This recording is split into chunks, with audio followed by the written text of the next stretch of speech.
RPN is not responsible for the views, actions, opinions, or statements of its guests, advertisers, or even its viewers.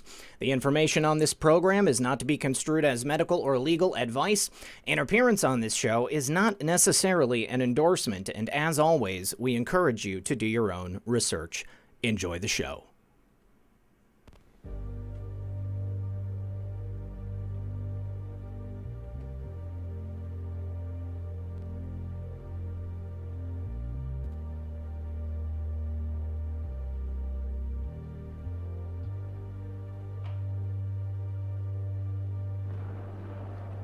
Good evening, everyone.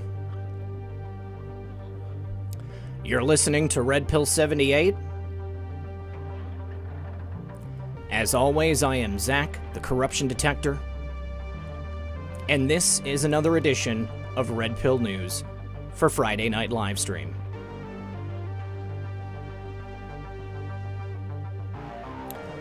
Our guest tonight is supposed to be Reba Sherrill, but Reba has yet to join us yet. I hope everything's okay. Doesn't matter, I've got plenty of stuff to talk about otherwise. Do me a favor, everyone. Don't forget to like and share this broadcast. Help us break through the algorithm.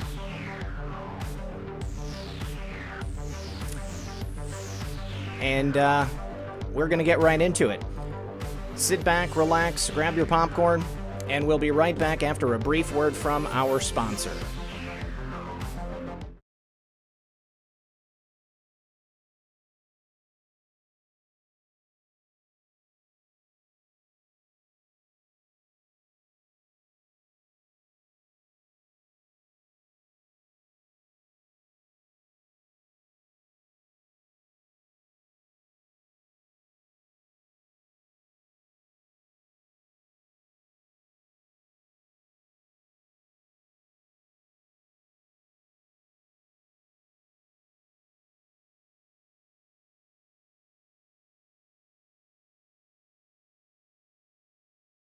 Product partners I promote. If no one can, there's a famous old saying that goes, "May you live in interesting times."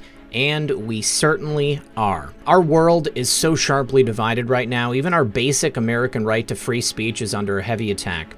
In fact, my channel here is being suppressed. I've been shadow banned, and it's because I'm not politically correct.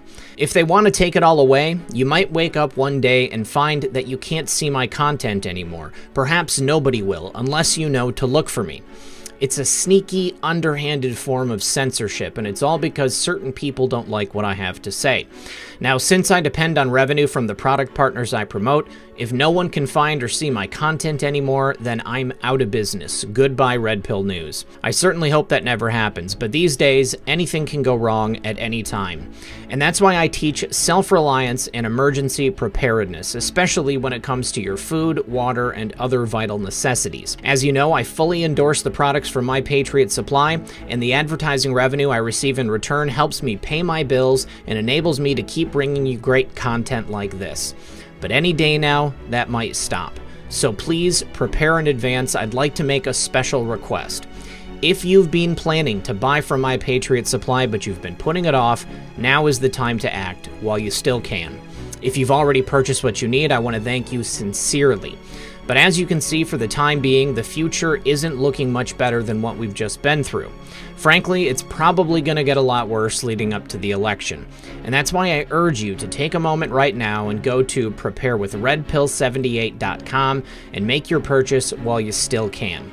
My Patriot Supply is the only source I personally use and trust, and you can too. And right now you can save $100 off a full 4-week supply of delicious, nutritious meals your whole family will love. My Patriot Supply makes it easy to be prepared at all times, and saving $100 off a life-saving 4-week supply of food is too good a chance to pass up.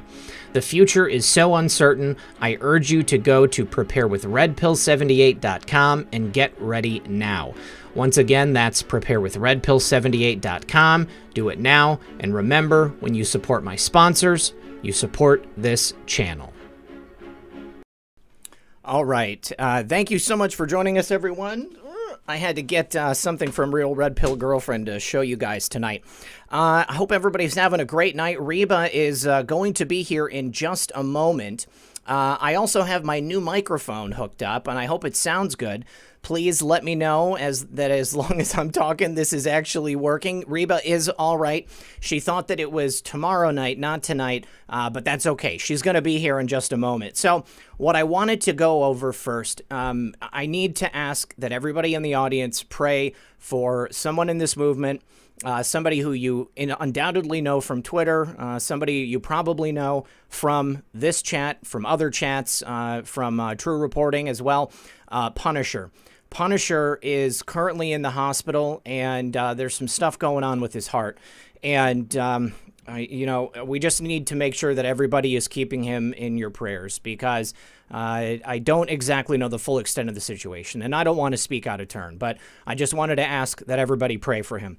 Now, next, I wanted to go over all of the exciting things that I got in the mail today. I got a couple of really cool gifts. First of all, Minetta, you know who you are. You sent me these books and a donation.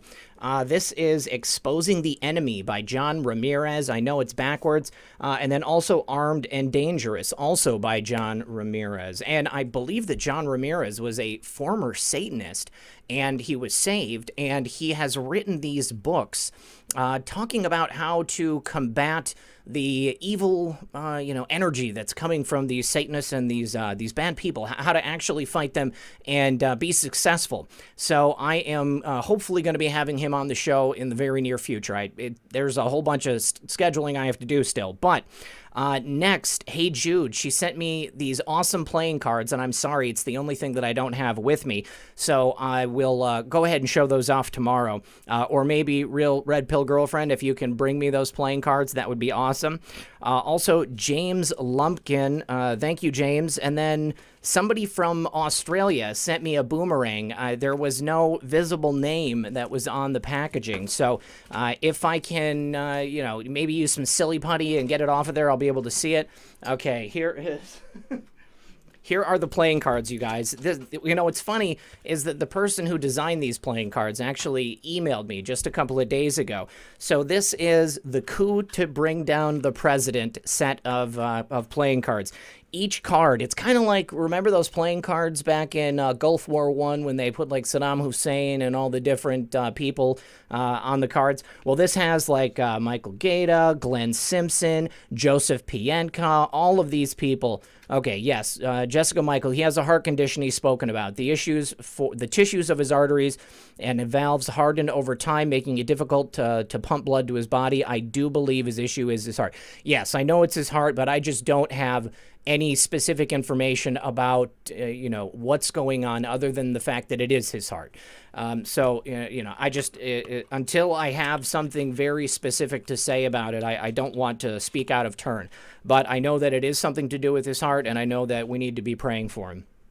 And then finally, Lisa Lady sent me a large format King James version of the Bible, and look at that. It is inscribed Red Pill 78 in gold leaf lettering, and it has a leather-bound book. I mean, it is a high-class Bible, certainly higher class than what I already have. So, Lisa Lady, thank you very, very much for that. It's so cool. That was the first thing I opened today, and my eyes popped out of my head. Real Red Pill Girlfriend was standing right there. So, what's super cool is that this is my birthday weekend. It's on Sunday. I'm going to be 42 years old, and I don't know that, everybody knows that. But to the people who sent me things, thank you very, very much. I actually had somebody... They were going to send me some baked goods or maybe a cake, I bet. But unfortunately, it would have gone to my P.O. box, and then they would have had to send it to me, so that wouldn't work. Mono, not stereo. Are you guys serious? It's coming through in mono. Robert Belfi. Are you guys hearing me in mono, or are you hearing me in stereo? Because I'm hearing it in stereo, and that would be interesting if it's not coming through in stereo. Because when I tested it and recorded it, it was coming through left side too. Okay, so you're hearing, wait, so mono, mono, mono, mono. Great. Okay, guys. All right, so, well, wait a second. Some people hearing it mono, some people hearing it stereo. Yeah, I mean, I don't know. I can go ahead and turn up the gain a little bit, and I just don't want to peak it. Interesting. Mono just the left. Well, I don't know what to say. If some people are hearing it mono and some people are hearing it stereo, mono left channel low. Huh. Well, I have it. I mean, I have it tweaked up about as high. Ooh, yeah. See, there we go. I was Yeah, I'm peaking too much up there. I got to turn it down. So this is my new microphone that I have so that I can hopefully not have the issues. Right speaker on my cell. I got you in quad. All right, sounds okay to me. Well, you guys, I'm sorry if it's not coming through in stereo on everybody. Left channel only on mono. You sound fine. I am on my phone. Okay. Yeah, I don't know. Yeah, I guess I don't understand. I don't understand why it would be coming through mono for some people and stereo for other people. Well, while we're waiting for Reba to jump on the call, there was a couple of stories I figured we could go ahead and talk about. Now somebody says it started to come in. Oh, started stereo but changed to mono. Oh, man. Well, that's so weird. That's so strange. Okay, that's close enough. We can go ahead and we'll move on to another subject, guys. Anyways, so... Did anybody see this story going around? There were brand new Twitter accounts, and every single one had the same message. It was like, I've been a Democrat my entire life, and after seeing the DNC and their convention, I've decided that I'm going to vote Republican. And it was a very specific message, and every single account had the same thing. And they were going through, and they were following people, and they were trying to amplify this message. And somebody sent me a couple of screenshots. This is a few days ago. And, at the time I was like, okay, clearly these are bots. And, but here's the thing. We don't know if it's like maybe some Republican group and they are trying to pretend that there is additional momentum for the Republican side, or if it is a Democrat group and they are trying to frame Republicans for attempting to use bots. I don't really know, but they definitely have been found out, and Twitter has reacted by deleting all of the accounts. Let's see. I wanted to see if I could pull up that exact message. Well, no.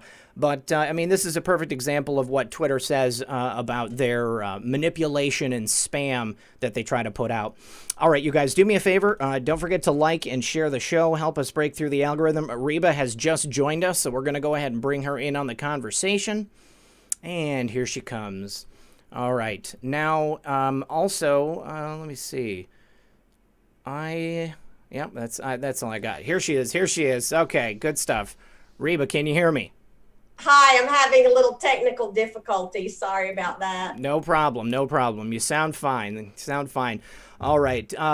White Hat, thank you very much for the happy birthday wish. I appreciate it. Let's see. The stereo part was pre-recorded. Oh, my commercial was pre-recorded. Okay, yeah. All right, so Reba, you sound fine. I'm glad to see that you're okay. I started to get a little bit worried there when it was 9:59, and I was like, what's going on? I hope something didn't happen to her. Well, I tell you, I keep losing my light. I don't know what's happening, honestly. It keeps going dark in here. No problem. Well, it looks fine right now, so we'll go ahead and run with it. So, Reba, how are you tonight? What's going on? I'm terrific. It's been a very hectic week. I had my primary for the congressional race a week ago, Tuesday on the 18th. And this past week, there we go. I don't know what's happening here. Uh-oh. I keep losing my light. That's strange. There you go. I'm not sure what's happening. So I may have to pause in a moment and try to check this out a little bit further, but I keep losing my light. No worries. So this past week, I announced I'm starting a new party, and it's called We the People Party. Excellent. And I've begun my U.S. Senate race. Tell us about that. Well, first of all, I want to know how you, what happened actually in the last primary that you were in. What were the results? Well, Laura Loomer is the one that they claim was the winner, but I have filed official complaints with the Florida Elections Commission, and also with the courts. And I have also asked for a mandatory recount of the race because there was a total of 104%. 104%. Yes. Okay. Now, how many votes does that equal? There was only like 34,000 votes total that were cast in the Republican primary. Okay, all right. Now, at the time that there was an additional percentage of voters, whoever it is that's counting those votes, did anybody attempt to, to reconcile that?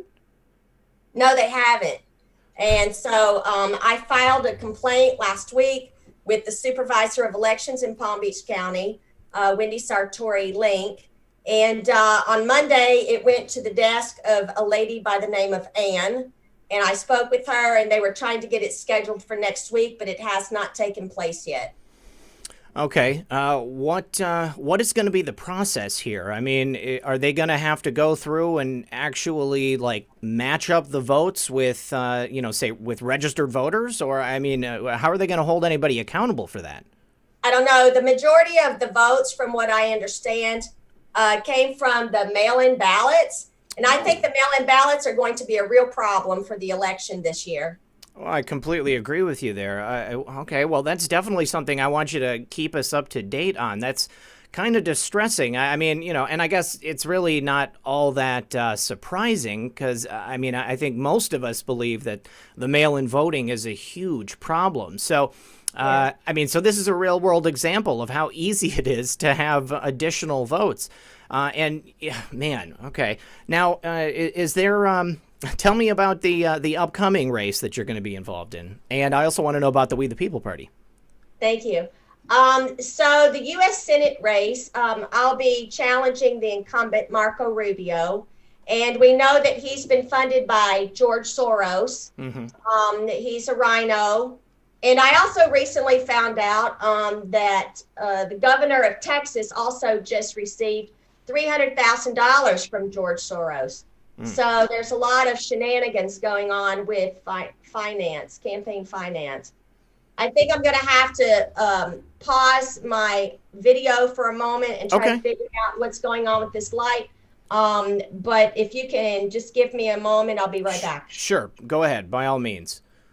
All right, guys. And I'm going to see if there is anything that I can do to... it says it's in stereo. I can see it in stereo. Testing. Okay. Huh. Weird. Yeah, I don't know. That's about it. That's about all I can do. Okay. All right. So, man, you guys, how weird is that? How weird is that? They have more votes than they have people. And let me go ahead and change this to live chat so I can see everybody's chat there.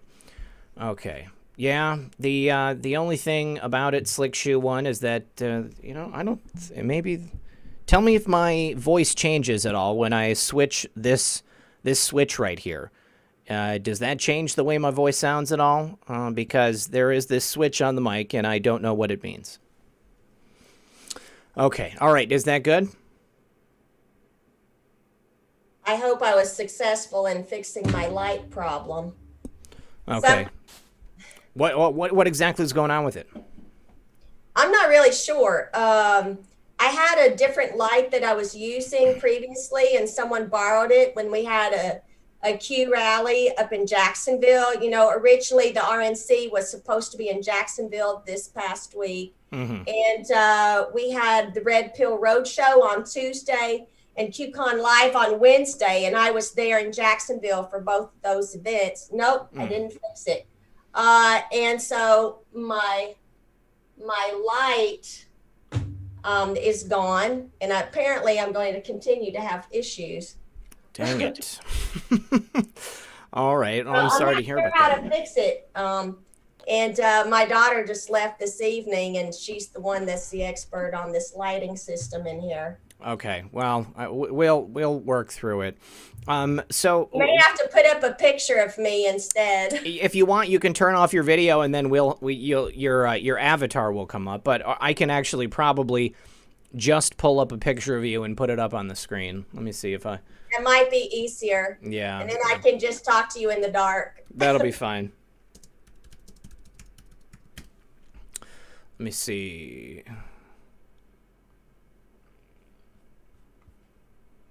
Okay. Well, while I'm doing that, can you tell us about your new party and what are your foundational principles? So the We the People Party, the reason why I formed this party, I've been thinking about it for the past year, is because our government has been behaving in a very tyrannical fashion. And we the people are supposed to be what this government is all about. It's supposed to be a government of the people, by the people, for the people. And the people that have been in control of our government have been running it for themselves and not for us. And the laws have been being written for the people in power, not for the people. So the We the People Party is to return the focus to us, to the people, which of course is what President Trump has been talking about for the past 5 years, is about returning the power to the people. Mm-hmm. And he keeps talking about the fact that when they're attacking him, they're really attacking us. Okay. Somebody... Abe, are you trolling, dude? You can't be serious. Oh my gosh. I'm so sorry. Reba, somebody just died. An actor just died, and Conscience A put it in the chat. Now, why, Reba, do you think it's necessary to start your own political party rather than working to, I guess, repair or fix the Republican Party? Well, I tried that route, and what I found out was the congressional primary election was actually rigged, and I have a feeling that's going to continue to be the case. It's just very corrupt here in South Florida, and I have a feeling it's indicative of what's going on across the country. I just spoke with another candidate in the state of Texas. Her name is Jennifer Fleck. And she was sharing with me the rigging that took place in her race this past month. And apparently none of the people in the courts and in the Republican Party seem concerned enough to do anything about it. From what I understand, for the election come November the 3rd, they're supposed to have things in place to secure the elections, but they have allowed the corruption to continue during the primary season, which is unfortunate because we need people that are actually for the people to get into Congress and the Senate. And they have been hijacking our elections in the meantime. So I don't know that we can repair. I mean, the Democrat Party is pretty much toast at this time. Mm-hmm. And I had hoped that the Republican Party could be repaired and that my political party, We the People, would be kind of taking the place of the Democrat Party, so to speak. So there would be some options. But my fear is that the Republican Party can't be salvaged either. It's really unfortunate, but the corruption is just so vast and so deep that I don't think it's going to happen. I really don't. What can you tell us about the process of running in this last election? I mean, did you interact with people in the Republican Party down there? I mean, like the party officials. I mean, did you have any support from any of them, or did they stand in your way? They stood in my way and that of the other people that were running. It's all about the money. It's always about follow the money. Laura Loomer paid off a lot of people. I have affidavits to that effect from several different individuals that were being paid by her. And there were other candidates in District 21 that were being courted by the REC, and they were asked to bring in money to them, and they refused, like they didn't want to be party to it. Now, we had 6 Republicans running in our party for the congressional seat in 21, and 5 of those candidates were very friendly towards each other and very helpful to one another. And we had this lone candidate, Laura Loomer, who refused to participate in any forums, refused to debate any of the other candidates. She was really a Joe Biden Jr. hiding in the basement, literally, for the last several months. And yet she pulled out a phenomenal, quote unquote, win of like 43% of the vote. And nobody here really liked her. There were a lot of people around the country that were pulling for her and supporting her, but not really in the district. So it's very irregular to see this type of a result. And how do you come up with 104% on the final tally? Like, that just doesn't make sense. I mean, that is strange. And I'm sorry, you said you had affidavits. Tell me about that. Well, for instance, there's a young lady and also a gentleman who were employees to the Laura Loomer campaign, and she never paid them, but yet she pulled in over $1 million in contributions. Now, the money went out as fast as it came in. She was actually paying people to raise the money as much as 50%. They got 50% cut. So if you raised $100,000, you got to pocket 50,000 of that in your own pocket. This was the type of deals that were going on. Is that normal? I mean, because that sounds like a pretty good deal. I mean, I'm not familiar with, how that fundraising. I mean, I always thought if you gave to the candidate, I mean, the money went to the candidate, but a 50% split, that sounds strange to me. Yeah, I've never heard of such a thing either, but this is how she ran her campaign.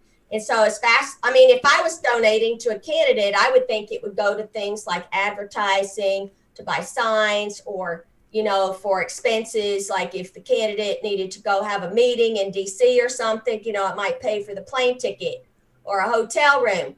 But, the person should be living in the area, so there really shouldn't be much in the way of travel expenses.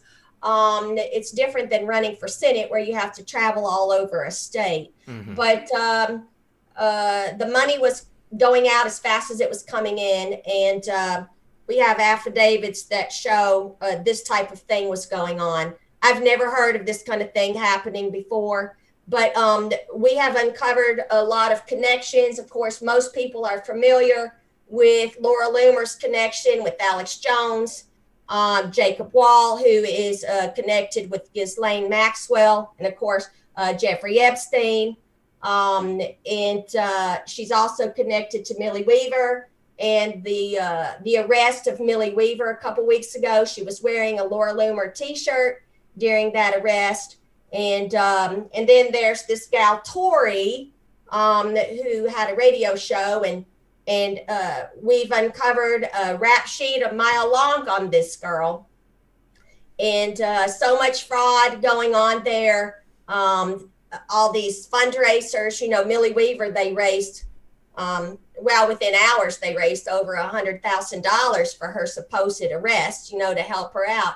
But these are kind of scams and hoaxes that Laura Loomer has been involved in for years.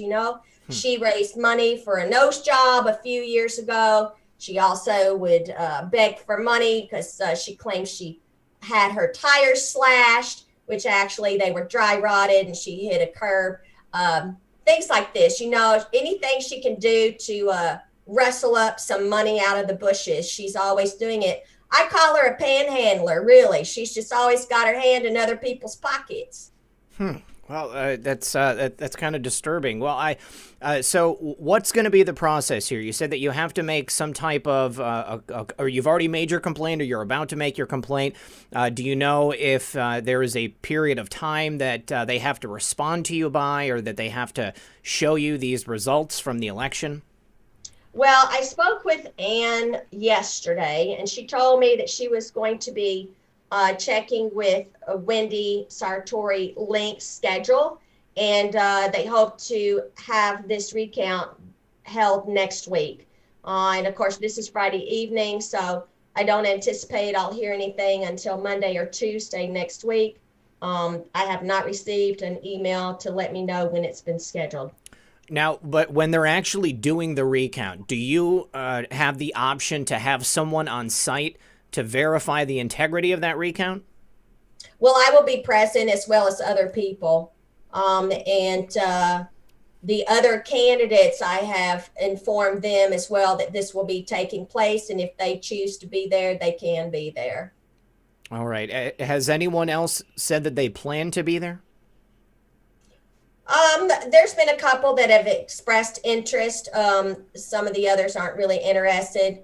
But, you know, Miss Loomer, she tends to like to spread propaganda and lies. Something interesting that happened this past Monday night, we have what's called Club 45 here in West Palm Beach that meets once a month. And I went. None of the other candidates went except for Loomer. And I was there early, as usual. And I went to my normal spot up on the front row on the left-hand side.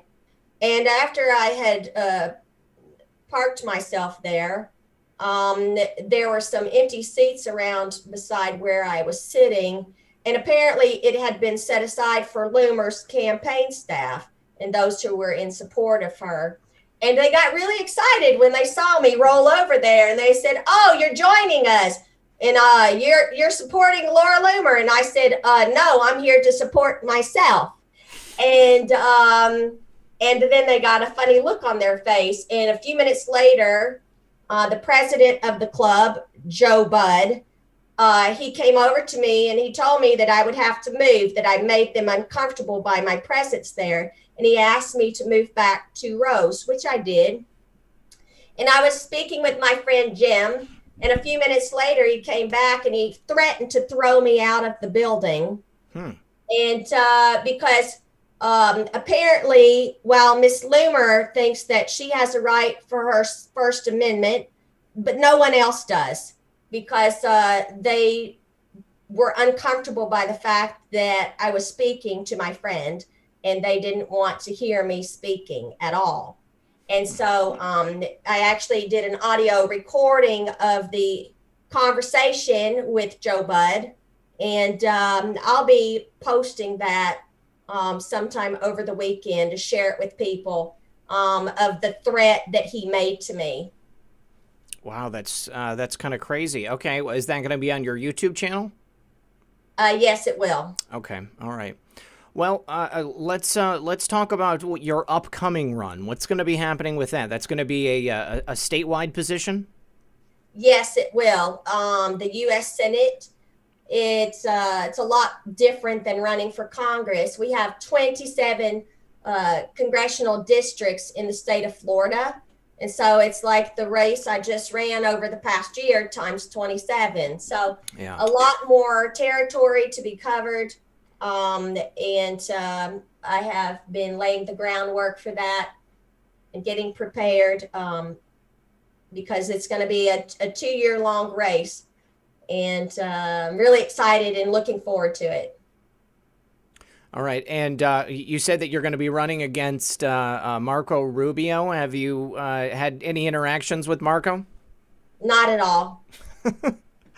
How much do you anticipate it's going to cost to fund this this upcoming race? Well, in my my proposed bill that I have planned out to put forth to Congress and the Senate, for campaign finance reform, I am proposing for a congressional race a maximum of $100,000 to be raised and spent. For a Senate race, I'm proposing $1 million, which is pretty ambitious to keep costs down to $1 million. So my goal is to raise $10,000 a week over the course of the next 2 years to fund the expenses of this race for the state. Now, I know your last race, I mean, it was essentially just you. Are Yeah, you looking at having some volunteers or some people to help you out, considering the size and scope of this senatorial race? absolutely. Yes. And also with the party, I'm looking to build a team, and I've been putting some people into place because the whole idea um, behind this new party is to do it different. You know, my whole congressional campaign was doing politics differently, and this new party will be as well. I got absolutely zero support from the Republican Party for my congressional run, and of the other candidates, no one else got any support except for the Loomer camp. And that's because she paid them money. So I think it's unfortunate that this corruption exists, but South Florida is famous for our child sex trafficking, drug running, and guns. So, you know, we just have a lot of corruption going on down here in South Florida. We seem to be a pipeline for every type of money laundering scheme you can imagine. That's pretty sad. You know, I mean, I think that everybody is well aware of just how nasty everything is down in Florida. You know, what are going to be the main issues that you're going to be focusing on for an entire statewide race? The same? The same things, yes. These problems are really apparent throughout the state, and you know, South Florida seems to be the worst as far as the corruption goes, but it really is everywhere. And we have a lot of Republicans in office that are truly infiltrators. They're rhinos, and we need to get individuals to run against them and get more people in office that are for the people. Are you looking at making any coalitions with other people? I know that sometimes candidates will, you know, have like a kind of a block that all run together. Yes, absolutely. I had already started doing that for this congressional run, but until we deal with this through the court system, it looks like that may be at kind of a standstill at the moment. But I'm combining forces with some other candidates that also had their elections rigged in other states. So we are joining forces. So if you know of anybody else, if you hear of someone else that had this kind of situation in their personal races around the country, I really need them to contact me, because we want to raise this problem to the president's attention, because he needs to be aware that these kinds of shenanigans are still going on. We thought that these elections in 2020 would be secure, but that doesn't seem to be the case at all. Now, the people that you've met from or that you've made contact with from other states, what kind of a margin are we talking about here? You said 104% in your district, but in these other cases, I mean, how much larger is the vote tally than what is supposed to be there? Well, in different states, it's been different things. Like, for instance, this lady that I spoke to earlier today in Texas, she was sharing with me, she had quite a larger vote count back in March when they had the primary. So they had a runoff election that took place last month. And you had to get over 50% to capture that spot on the general ticket. And when she did the runoff, all the counts for her opponent were 54% and hers were 45%, no matter what you were talking about, whether it was early voting or the day of the election or mail-in voting, it was the exact same amount. And that's just statistically an impossibility. So does she have a recount that she's requested in that race as well? Well, she has sought some remedy through the court system, and they have denied her the ability to be heard. So we're looking at options. I just spoke with her this morning So we'll be looking at things over the weekend to see what we can do at the first of next week. Now, if the recount is taken and they say that, yes, these votes are 100% accurate, is there any other remedy that you have, or is it at that point dead in the water and you just have to move on for your new race?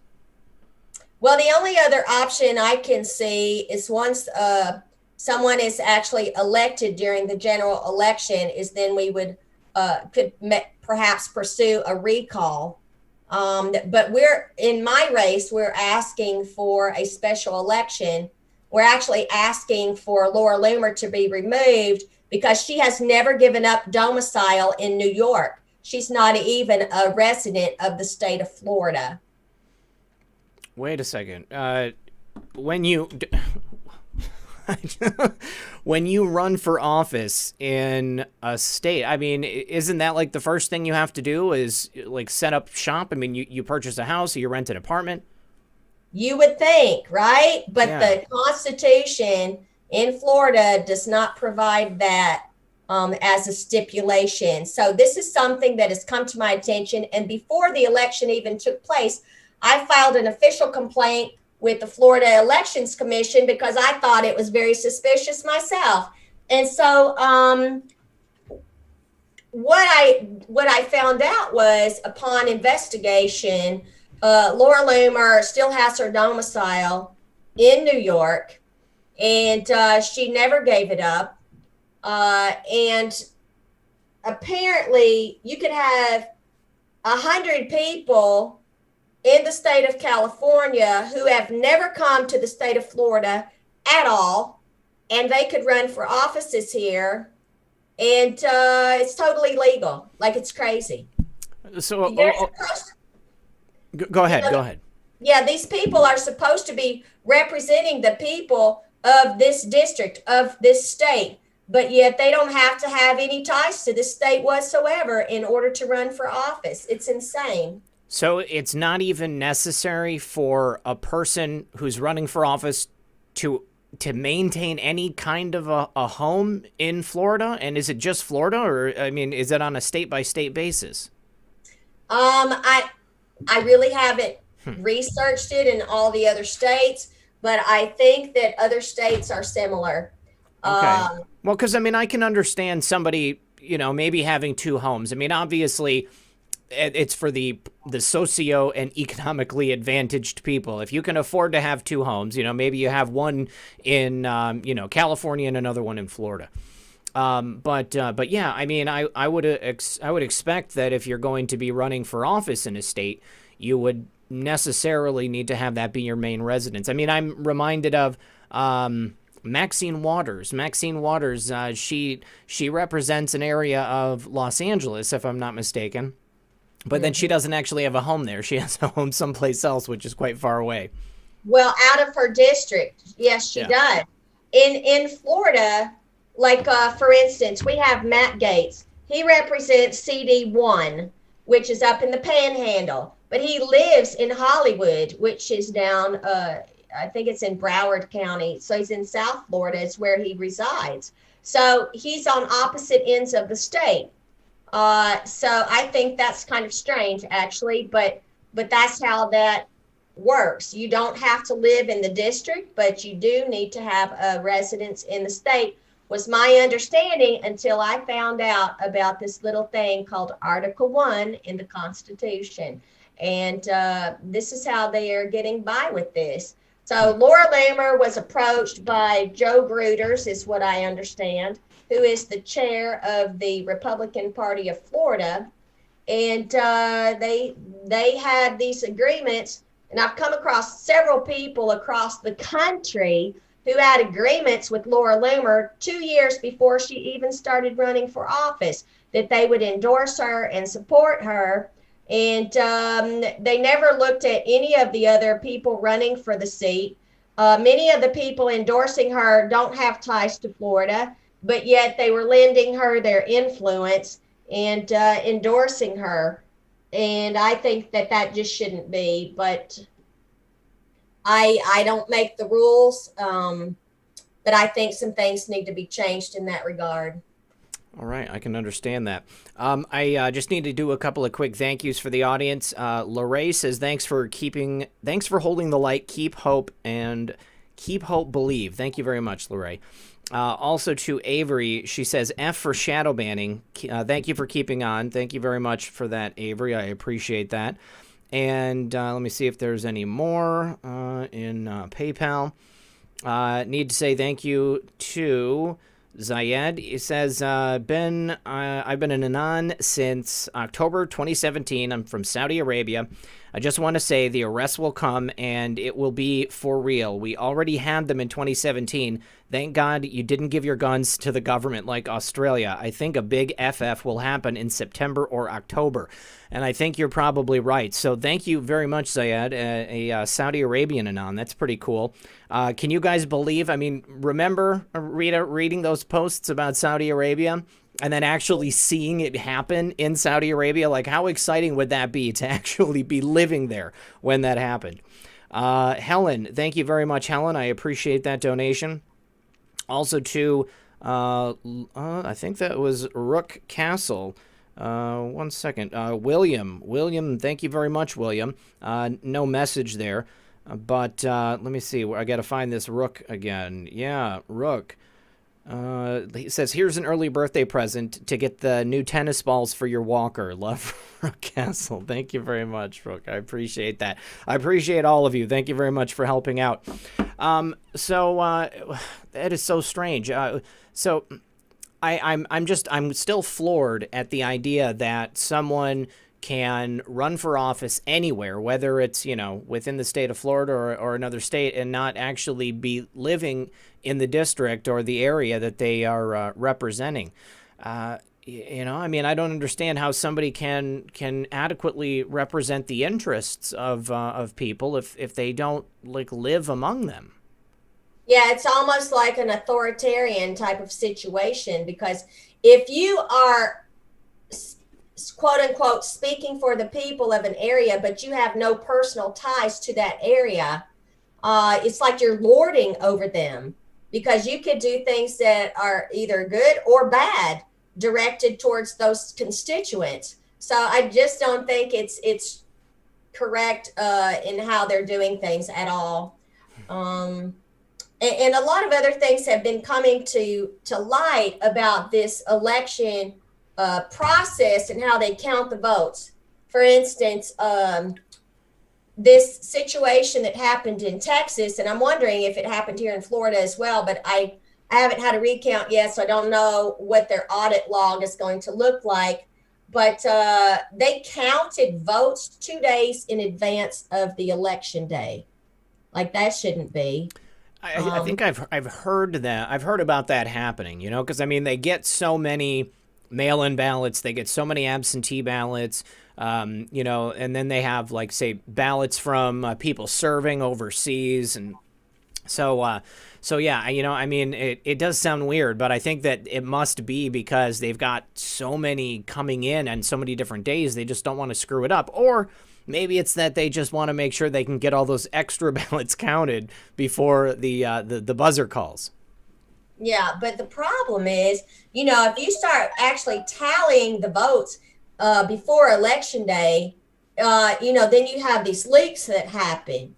And so someone could get wind of the fact that a particular candidate is running ahead or whatever, or they could leak misinformation and it could discourage other voters from going to the poll. We've had these kinds of issues brought to attention before about them releasing some of the vote counts in certain parts of the country during a presidential election. Like, they closed the polls in the Eastern time zone before the Pacific time zone.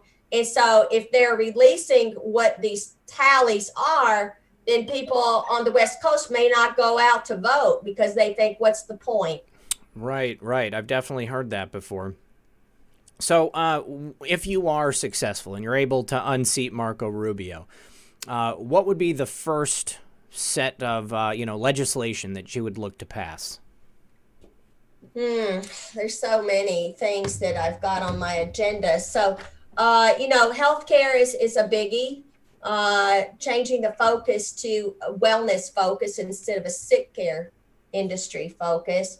Campaign finance is a big one because the fraud and corruption is a huge deal. Most all of my platform in my congressional race had to do with fraud and corruption in different aspects of our society, and that just has to be addressed. We need to hold these people accountable for the really they are what's the word I'm looking for, betraying the public trust. And they need to be held to account. They're supposed to be representing the people in their state or in their district, and they're not doing that. So we need to have some kind of teeth put behind that to hold them to account. And I think we need to start recalling these people. Like I'm about to the point right now, I'm about ready to call for a recall of Governor Ron DeSantis because I'm just firing hot mad. And so are my fellow Floridians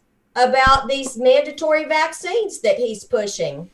And he doesn't seem to want to back down about it, So they've already started giving this COVID vaccine here in Florida. I don't know if you've heard about that. I have not. No. Yeah. What is the situation with that? I mean, because I haven't heard a single thing about mandatory vaccinations for anybody, and I haven't heard about a vaccine that has been, finalized yet.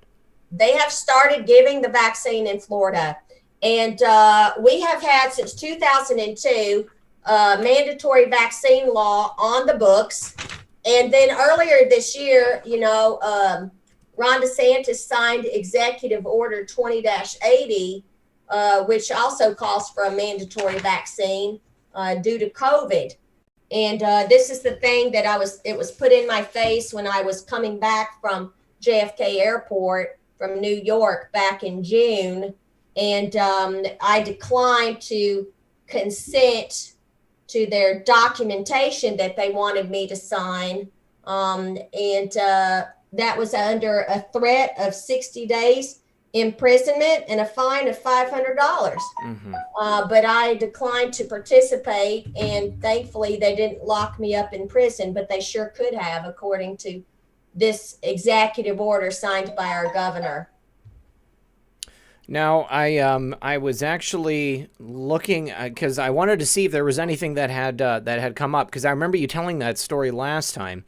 And they say, this fact checker says that there is an executive order. They do have this statute 381.00315, and that it makes it legal to order an individual to be vaccinated. But they're saying there's not a vaccine for CV-19 yet, so it won't happen. But I mean, it's already being given to people in Florida. If the executive order exists and they're working on the shot, then I mean it's only a matter of time before it happens. I mean, do you have any information on the vaccine itself? Because I mean, I haven't seen it reported, and I've only heard President Trump talking about the fact that they're working on it. Well, there are vaccines that were already in existence weeks ago, and I know for a fact that Ron DeSantis has started giving it to individuals here in Florida. Right now, it's on a voluntary basis. But it's on the fast track. And I just spoke to someone who's very politically connected here in Florida just this evening. And they were telling me that they actually had a conversation with the governor just the other day, and that he is not backing down. And I keep calling for him to rescind this order, but he's not interested. He's not listening to the people at all. Well, just so everyone is aware, if you are a Floridian and you're not interested in taking that route for healthcare, there is a form you can fill out to get a religious exemption, and that is still in existence. So I'm going to go. There's no exemptions with this. It's a mandatory. At gunpoint, they can use the local police and the sheriff deputies to force these vaccines on everyone, whether you are a resident or not. If you are in the state of Florida within its borders, they can forcibly vaccinate you. This is what the law says. Wow. That's It's incredible. frightening. I know. And I want to share with you something, Zach. I've been talking with some people this past week, and we're trying to strategize a way that the people can actually fight this, because there are no legal remedies on the books allowed at this time. They will forcibly vaccinate. There are no exclusions. There's no exemptions. So we want to force DeSantis's hand and get him to hear the people and what we are choosing for our own bodies. It's our bodies. It's our choice. And so I'm wanting people to reach out. We need to get a massive amount of people to respond. And we want to have a massive showing against Governor Ron DeSantis and what he is doing against the people in Florida. And what is that going to look like? Well, we're still trying to finalize the details, but one of the things we'll involve the mail system, as in the U.S. Postal Service. Sure. So like a modern day letter writing campaign, or maybe yes. Yeah, trying like a number of different things. You could start with one pronged attack and then move on to another, and then a march show up in his office and show up in front of the governor's mansion, whatever. And we're open to ideas, but we have several people that are currently working on strategizing what we can do, because this is going to happen, I fear, within the next 2 months, that they will move towards this mandatory vaccine. I don't see it happening after the election. I think they're going to push for it before. Wow, that's just incredibly scary. I mean, I know that there are going to be people who are not interested in receiving this as a healthcare decision. And I mean, let's just be frank. I mean, the numbers are dwindling on a daily basis, and it really seems like everything is, it's under control at this point. I mean, what's the point, really? Yeah, the people here in South Florida, we are against these mandatory mask mandates that have been placed upon us. Even in Broward County, they have said you can't have more than 10 people in your house, even if you've got 12 children. Some of you have to leave. Like, it's crazy. It's insane. They're mandating you wear a mask, whether you're in your car by yourself, in your home, or on the beach, whenever, like 24/7. It's really gotten way out of control. None of it makes any scientific sense, and certainly trampling our rights, liberties, and freedoms. Absolutely. Now, I've seen a couple people in the chat asking about proof of this this executive order by Governor DeSantis. I have an article from May which details the facts of it, but at that time there was no vaccine available, so they said that it was partly false, but that's only because there wasn't a vaccine available. But hypothetically, that if there was one available, then they could force people to get it. So that's the article right there, and I'm going to go ahead and continue to look for the CV-19 vaccine there in Florida, see if I can find anything more specifically about it, because obviously people want to know what is going on there. So Reba, we're just about to open up the phones for people to call in with your questions. You guys can call in with your questions for Reba. You can call in with questions about Florida, and Reba, I'd like for you to maybe, while we are getting this pulled up, can we get a little bit more background from you on your history, just for anybody who wasn't here last time? Well, I'm a mom.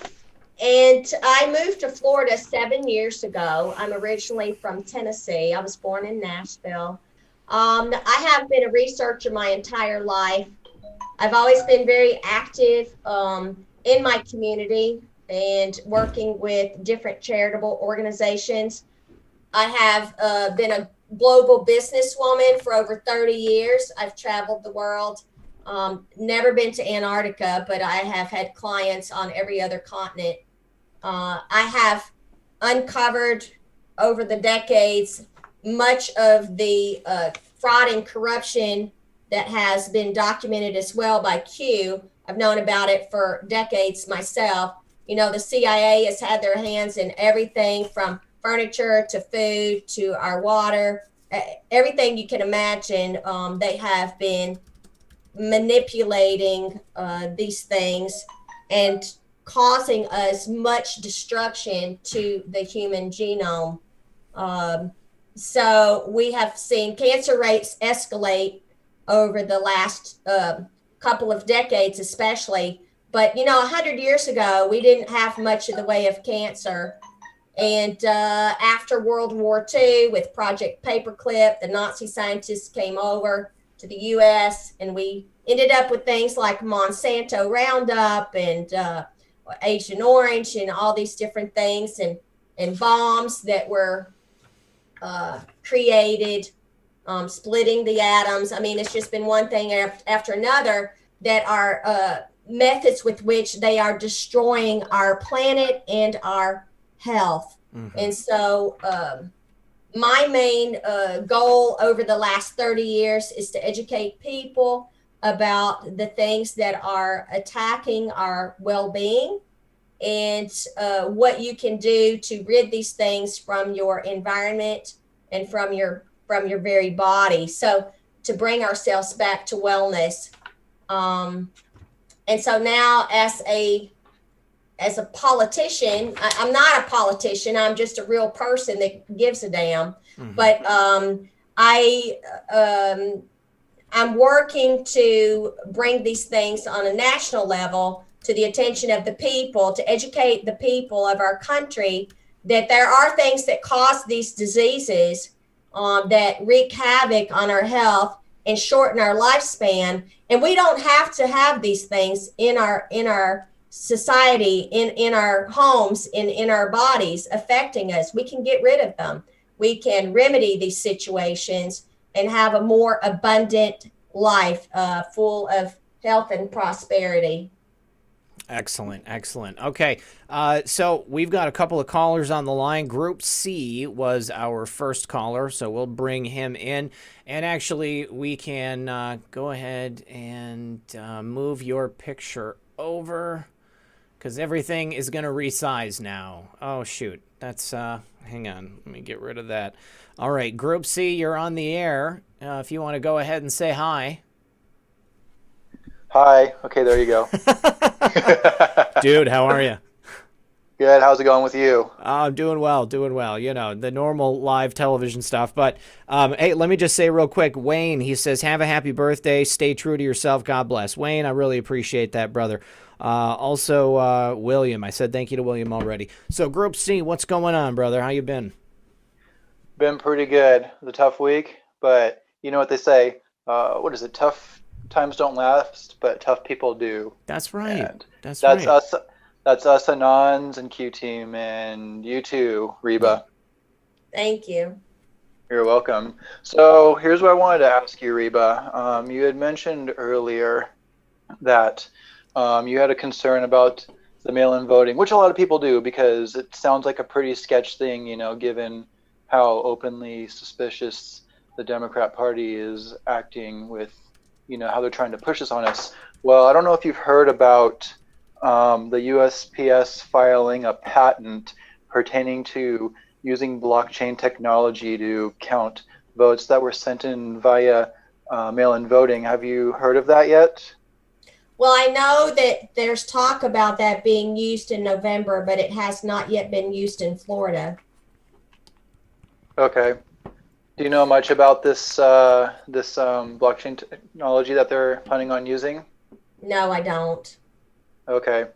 I have a description of the summary right here in front of me. It reads as a voting system that can be used, or a voting system that can use the security of blockchain and the mail to provide a reliable voting system.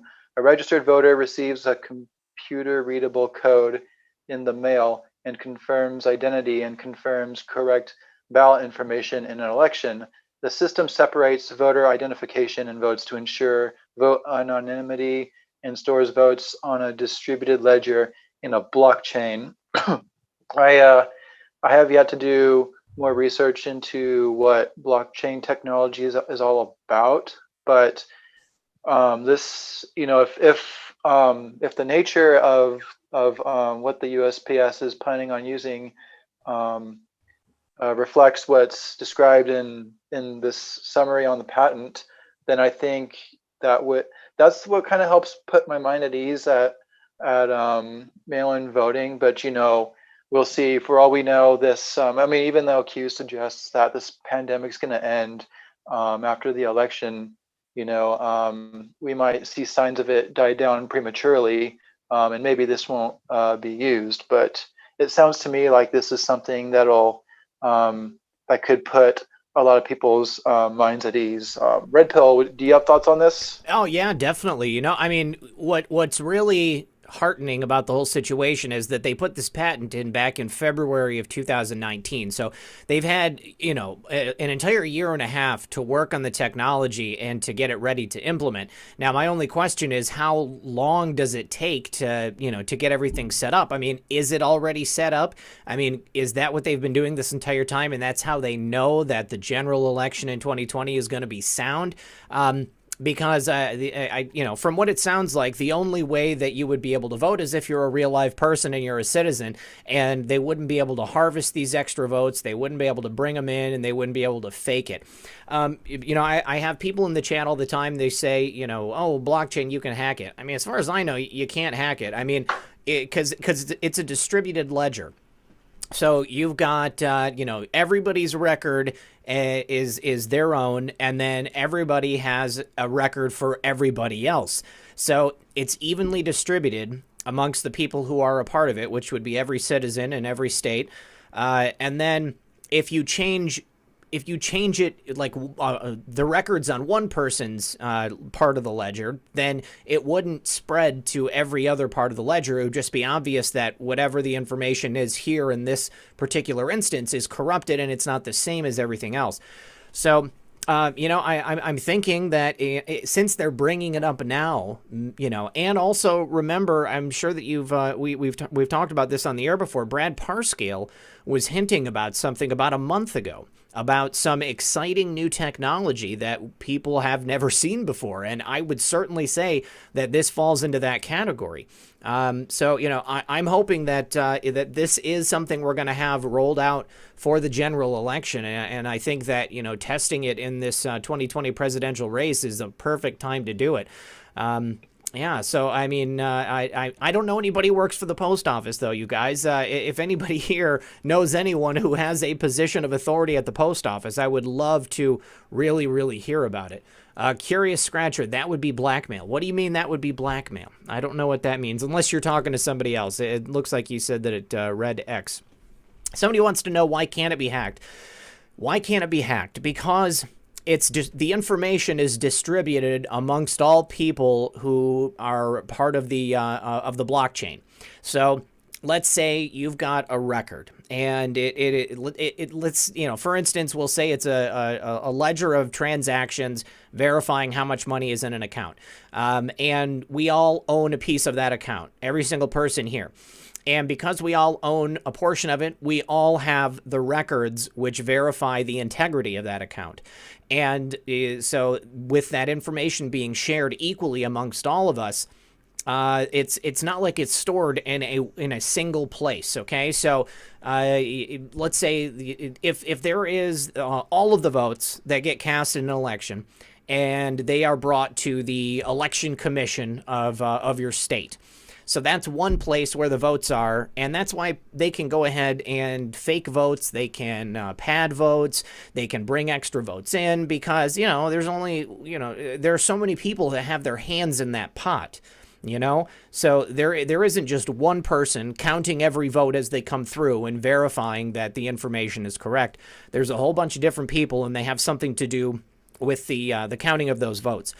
But if it was done electronically and it was done with, this blockchain technology, the only way you could cast a vote would be to have your record matched with your vote. And then as you do that vote, then that information is updated. Oh, sweet, it's working. Okay, let me get rid of the picture. And then once you have that information updated, then it updates simultaneously with everybody else's information across the blockchain. So that's why it can't be hacked, because the information has to be verified from point A to point Z. That's my understanding, that's probably very unscientific the way that I said it. But what about you, Group C? Does that sound right? Oh, that does sound right to me, and I got to say, I'm really looking forward to seeing how this is all rolled out and how it plays out for future elections. Yeah, heck yeah, me too, most definitely. All right, so one of the things I noticed, and there were other people online that were commenting on this in the past month, when they send out the vote by mail ballots, it shows on the outside of the envelope whether it's a Democrat or a Republican. And so a postman, if he is a Democrat, he could throw away all the Republican ballots, you know? So that's not good. Like, I don't understand why they're marking all these ballots on the outside according to your party affiliation. Yeah, that's always seemed like a very strange thing for me. I mean, it sounds like it just makes it easier for you to cheat. I mean, I don't want it to say on the outside if I'm a Republican or a Democrat. So, yeah, so definitely, if it's an electronic vote with a blockchain, I'm down 100%. I'm willing to try it anyways. For sure. All right. Anyways, that's all I got for tonight. So, on to the next person. Good to hear from you, and Reba, keep up the good work. All right, brother. I appreciate you. Thank you so much. Thank you. Take care. Peace, man. Bye-bye. All right. Good stuff. Okay, so he's gone. Let me go ahead and bring in the next caller. And we got my buddy Dana Finkler. All right. Dana Finkler's coming in. We've got, let me see how many people are here. We've got almost 2,000 people. Oh, just over 2,000 people, 1,200 likes, you guys. Do consider leaving a like and sharing the broadcast. Dana Finkler is on the line. I love your avatar, Dana. It's so sweet. Are you there, bud? Working on your microphone? Not coming through yet. Okay. All right, so we're just waiting on Dana. So let's see. Valerie says, happy birthday. Thank you. You're there, Dana. All right, sorry. All right, muted it? Yep. No, you're here. Sorry, there's a little bit of a delay. Okay, do you have your Yep, stream? there's a little bit of a delay. Yep. Do you have your stream muted in the background? Yes, sir. Okay, all right. Go ahead with your question. I think we still have a delay. Yeah, there's a little bit of a delay, man. Okay, so I got 7 things. Number 1, you need to launch your own flannel line. Okay? I'll look into it. 2, have you heard from, okay. 2, have you heard from Judith or John? I have not. No, you mean like Judith who was on my show? Okay. Yes. Judith and John for the JFK stuff. No. Okay. No, I have not. Okay, not a problem. Okay, September 19th. Do you have anything scheduled as far as a show? What day of the week is it? Let me see. No, I don't have a show scheduled for September 19th. Is that the night you want to do a show? Can we do a special? I'm going to spread my dad's ashes that night, meet with the lady who killed my father and everything. I think this would be really cool. Okay, yes, Dana, we can do it. We can do it September 19th. Cool, man. I'll pay you for it, too. I don't care. I'm not that worried about it.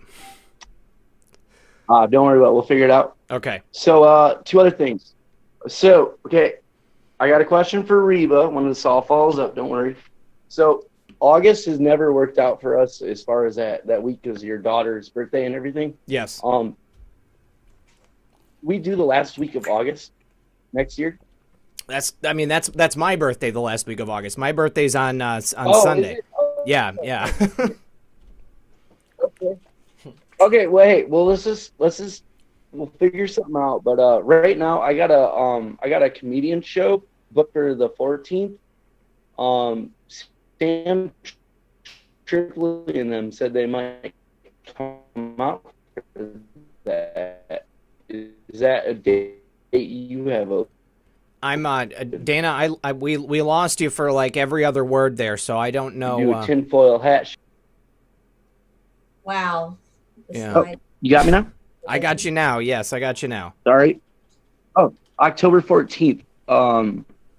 We're talking to Sam Tripoli about a show, and Okay. that's the last thing I got. And then I got questions for Reba. Okay, yeah, October 4th. I mean, that's during the week, so that's definitely something we could figure out. Yeah, but that would be awesome. I'd love to do a show with Sam. That'd be great. All right, sorry, man. I know you're busy, and sometimes you get back to emails, sometimes you don't. Yeah. I know you're a busy guy. No worries. I just had a little list there. You're good, bro. So Reba, we're gonna support you fully. You're in your support for Congress and everything. I gotta ask you this. You've been talking a lot about corruption tonight, and it's just like the light, dark's coming to the light. When do you think we'll see this Wiener laptop and all the stuff come about HRC? Like, I'm really curious about this. I really have no idea. I mean, I would have thought it would have come out by now. I mean, we've been waiting for nearly 3 years now. So I have no clue. I just hope that we start seeing something within the next 6 months. Gotcha. Well, yeah, I don't know. That's been my issue. I just really want to see this come out, man. I want to see this lady buried. You got the support of a bunch of patriots. So we wish you the best. And I'm going to leave it at that. All right, Dana. Thanks for your call, brother. I appreciate you. We'll talk soon, okay? Hey, I'm going to send you a follow-up email and check up with me, man. All right. I'll be looking for it. Have a good night, dude. Sounds good, man. Peace. Oh, hold on. There we go. All right. Thank you, Dana, for the call. Appreciate it. Spicy Conservative is next. Spicy Conservative, who is in the Spicy Conservative Tropical Depression Laura, is in your area, if I'm not mistaken. Are you there? Can you hear me? Yes, I can hear you. Can you hear me? Okay. Yes, I can. All right. All right. How's the tropical storm treating you? Luckily, it bypassed us, so I'm very grateful for that. But I do have some friends to the east who did not fare so well. So if you guys can think about it, just keep them in your prayers. But we dodged a bullet this time. Definitely will. Okay. All right. Well, what's going on tonight? What's on your mind? Okay, so question for Reba. Towards the beginning of the broadcast, you mentioned something that kind of put me on alert, so I'm hoping you can shed some light on it. But you mentioned something about Governor Abbott accepting money from GS. That has me concerned. Obviously, I've been trying to dig into this during the broadcast and pay attention to the broadcast, but I've not been very successful. So I'm hoping you can shed some light on that for me and kind of share what you know, because if that is the case, as a Texas resident, I need to know that, and I know other people that need to know that. So most can definitely you elaborate? Yeah, Reba, was that through like publicly available information, or was that like announced? Does Abbott like openly say, "Hey, I'm taking money from George Soros"? Well, most of the documentation I've got on George Soros funded people comes from open secrets. The individual this morning that shared this with me was Jennifer Fleck, who is running for Congress there in the Austin area. Okay. So I would have to go back and speak to her and find out where she got that information. Okay. That has me concerned, because I think that could bring about some really big and bad changes for Texas. I think, and maybe I'm just being overly dramatic, but I agree. I don't know. Well, a Spicy Conservative, I mean, as a Texan, I mean, what is your opinion of Abbott? Because I saw, President Trump, was favorable to him. I think that when he was elected, everybody was very, very hopeful. But I've heard a lot of people from Texas coming out in the wake of, him taking over, and a lot of people have been very concerned with what he's been doing. So at first I liked him. And I liked towards the beginning of CV19, I felt like his response was appropriate. He wasn't jumping to conclusions. He wasn't doing a mask mandate. And then it's like he flipped a switch. I want to say in June, that's when he like dropped the hammer and said, okay, statewide mandate. Everybody in Texas, with the exception of like 12 or 13 counties, you have to wear a mask in public. And I was like, okay, I'm not okay with that, obviously. And I don't know, that kind of sent up a red flag, if you will. So now as far as the mandate, is it just when you're in public around other people, or is it like this ridiculous Joe Biden thing where if you're walking your dog alone in the park, you also have to wear a mask? So as far as I know, or at least where I live, it's when you're out in public, like when you go into a store or into like an enclosed building. You don't have to wear it when you're outside. They say there's exceptions if you are working out. And then, of course, if you have a medical exemption, which people say that all the time, but then they get chased out of stores because people don't believe them or whatever. So I don't know. I guess it's more lax than other places. Have you seen people getting chased out of stores, like claiming to have a medical exemption, or is that just anecdotal? Anecdotal, for sure. I have not seen it myself. Seen it. I'm sorry. Go ahead. I've seen it in Florida. Okay. Really? Yeah. I mean, where I'm at, there is a mask mandate as well. And I mean, every single store, there is a sign. But I mean, I really don't go many places, you know. I mean, my gas station where I get my car filled up, 9 times out of 10, if I'm getting gas in my car, I don't have to go inside. So I just don't even worry about it. But they've refused me service before for not wearing a mask, like to go in and buy a Monster or something like that. But I have this restaurant that I go to like every day. I'm a creature of habit. I'll go to the same restaurant every day for lunch, in between recording my video and putting it out. And I get a salad, and I've never worn a mask in there. And they've never said anything to me. But I mean, I've been going in there without fail for a couple of years. So I think that maybe they just know that they don't want to give me any trouble, I suppose. Well, I hope not. Yeah. All right. Well, Spicy Conservative, what else is going on for you? That's it. I just had the one question for Reba. So, I don't know how you could convey that information to me if and when you find out from Laura. Did you say Laura? I'm sorry. Yeah. Tell you what I'll do is if you can get me the documentation, Reba, then I will go ahead and I'll share it on like on Occam's Razor, like on Tuesday or Thursday, the quickest we can get it. Thank you so much. I appreciate it, Red Pill. You're very welcome, Spicy Conservative. All right, thanks for your call, and I hope you have a great night. All right, you too. Thanks. Yep. Bye-bye. Bye. All right, good stuff. Okay, I'm going to go ahead and drop the Zoom link in the chat here one more time. If you guys want to go ahead and call in with your questions, or if you've got anything you want to talk about, that'd be great. I've got 2 callers left. We'll go with caller ending in 9719. Caller, it's me. You're on the air. Can I get your name? My name is David Gartland. David, how are you tonight? All right. You know, you've been getting tweets from me today about oaths. I actually, to be honest with you, I haven't been on Twitter today, David, but what's your handle? Well, somebody responded to me from your account. What was it that was said? Let me just 1 second. I was just doing Unity. I don't know my account name. Just 1 second. I got to look for it. Okay. The truth is, they kicked me off so many times I forgot my name. Let me see. Yeah, but let me just. I'm sorry. It's Kevin. It's listed as Kevin something. Okay. You responded. Hold on, just 1 second. It's important because oaths are symbols of allegiance to God, and without an oath, they can't do anything. The first thing you have to do to get in office is have an oath of office. Right. Okay. Bill Clinton, a convicted perjurer, right, for lying to a grand jury, administered the oath of office to Bill de Blasio. If you look at my tweet, you'll find out that is impossible. You can't do that.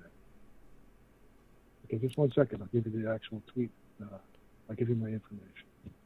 Okay, so I'm not trying to drive you crazy. You can get back to me. But this is a big deal. Okay. So Kamala Harris has, 1 second. Kamala Harris has taken the oath of office in 4 different names. She is certified by the State Bar of California as Kamala Devin Harris. That's the only name she can use in law. The Chief Justice of the State of California administered the oath to her as Kamala D. Harris. Kamala D. Harris is a nom de guerre, which in French means one thing, war name. You can look it up. I'm not making it up. Mm-hmm. Secondly, Joe Biden gave her the oath of office as a senator. He did not use the words, state your name and repeat after me. She did not repeat the oath of office. She accepted the oath of office. If you look at Title V, Section 331, that's the oath of office. You have to repeat after me. It says take, and subscribe. Take means to repeat. If you look at President Trump's oath of office, it's done perfectly. The Chief Justice says, state your name, Donald John Trump. Okay, and then repeat after me, and that's the way it's done. Give me a second, and I'll find out my tweet name.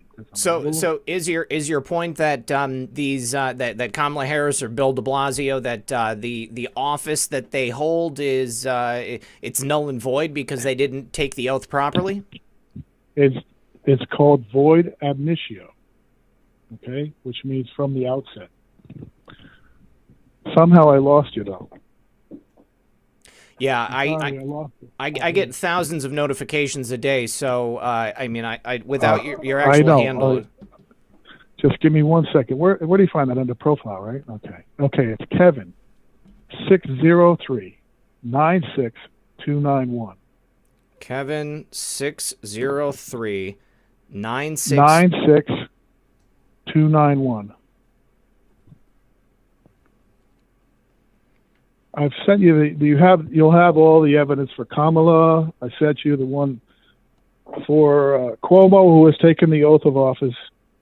Okay, his certified name by the New York by the New York Board of Law Examiners is Andrew M. Cuomo. The Chief Justice of the State of New York swore him in as governor in 2019, January 2nd, is Andrew Mark Cuomo. He appointed her. She has one job, to look. He's an officer of her court. The only place she can look for his actual identity, his certified identity by the courts of New York is Andrew M. Cuomo. Now, the law is you can only have one name in law. Easily for you to look this up is CFR 37, I think it's .3. Give me a second, I'll look at it. It says your full legal name consists of, just 1 second, I'll call it. I want to read it perfect. Now, the same thing is true of Letitia Ann James. She took the oath of office as Letitia A. James. They are not the same name in law. It's impossible. Okay, 1 second, I'm going to call up. All right, so you're saying if they don't say their full middle name out loud, then that voids. They've lied under oath. They lied under oath. They've lied. Well, that's of course. interesting. How many names do you have?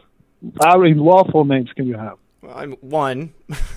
three okay, names to my name.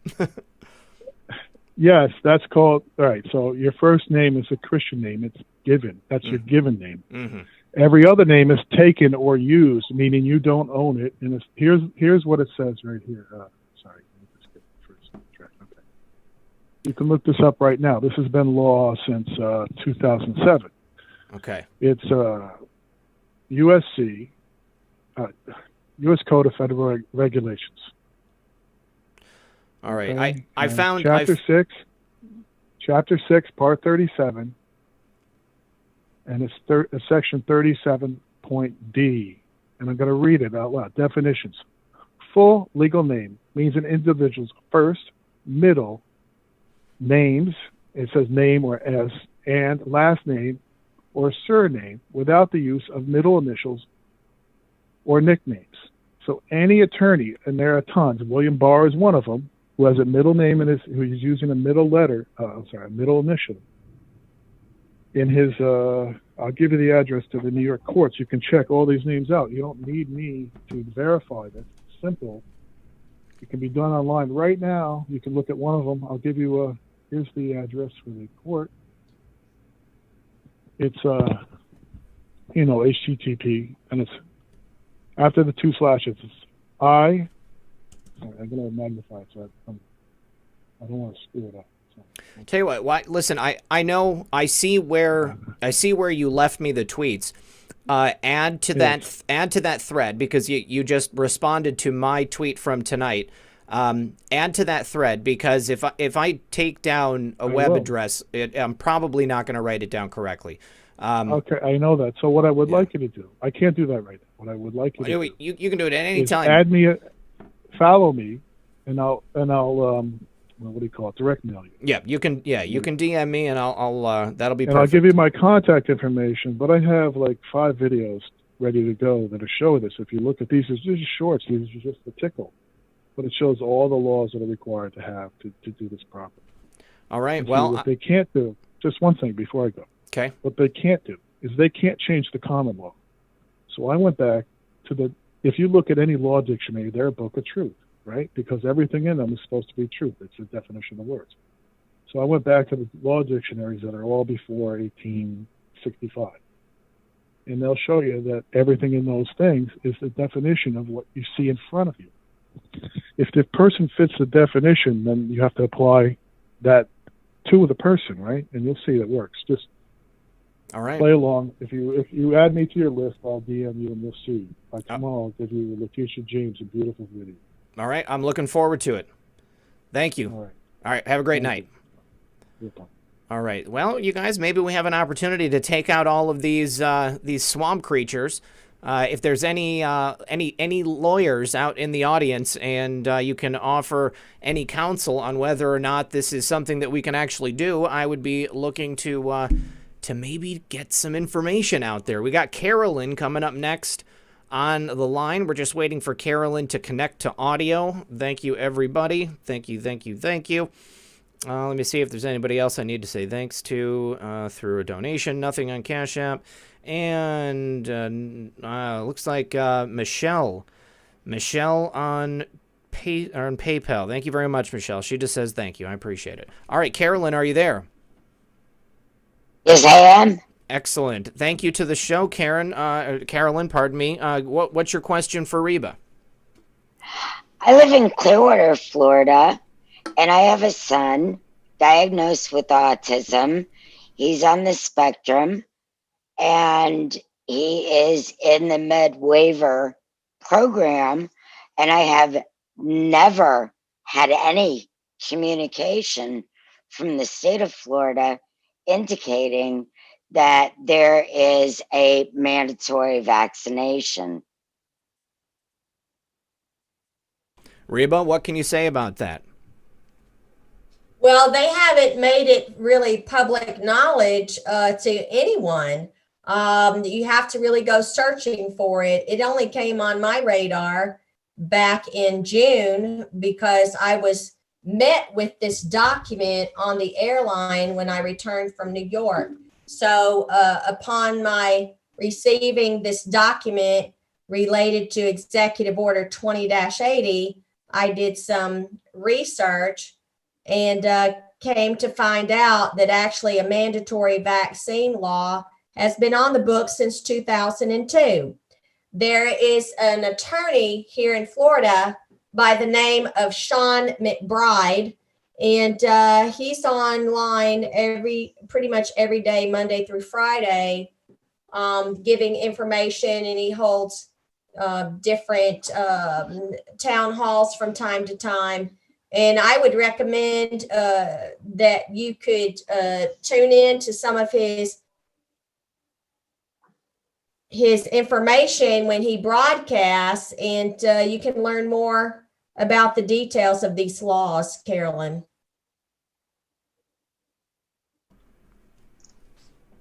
Carolyn, if you like, I can send you to that article from USA Today, which verifies that the executive order exists.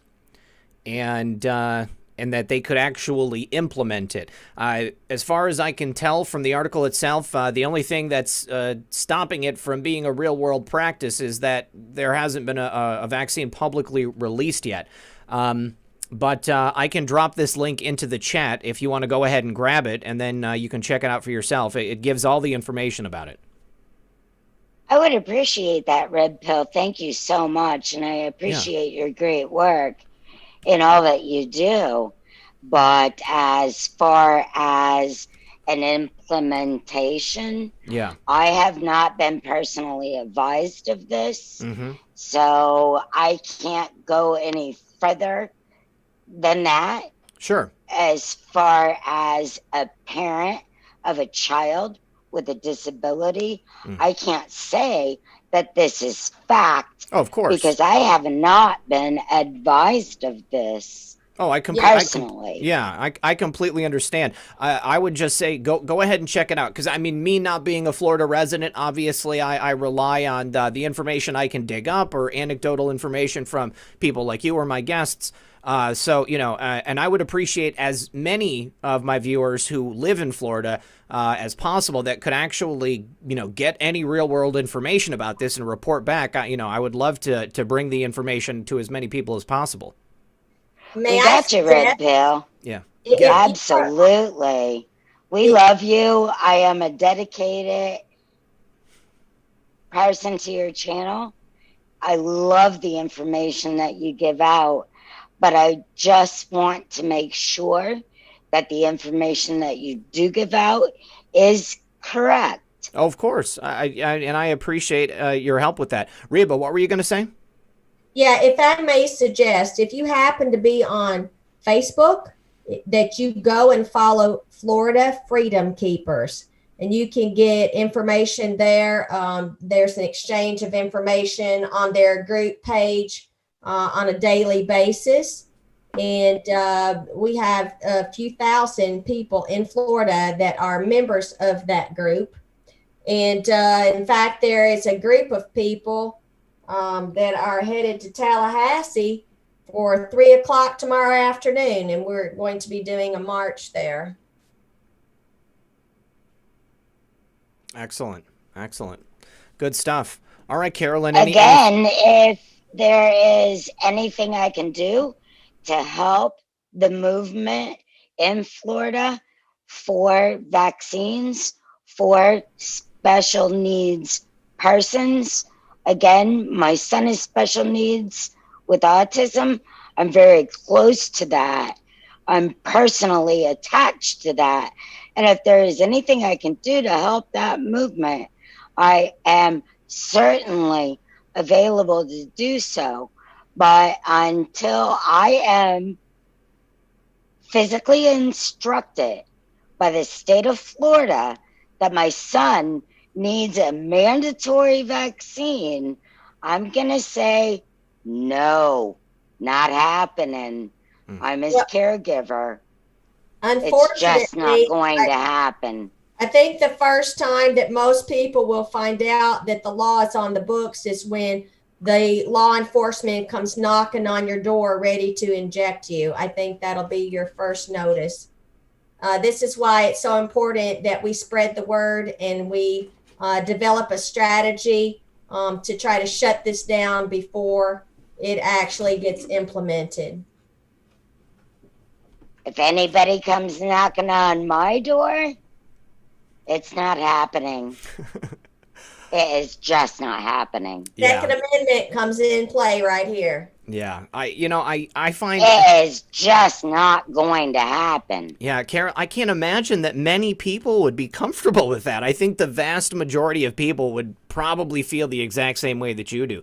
You know, I mean, you know, any child of mine, absolutely not. Somebody comes knocking at my door, forget it. You know, and the same goes for me.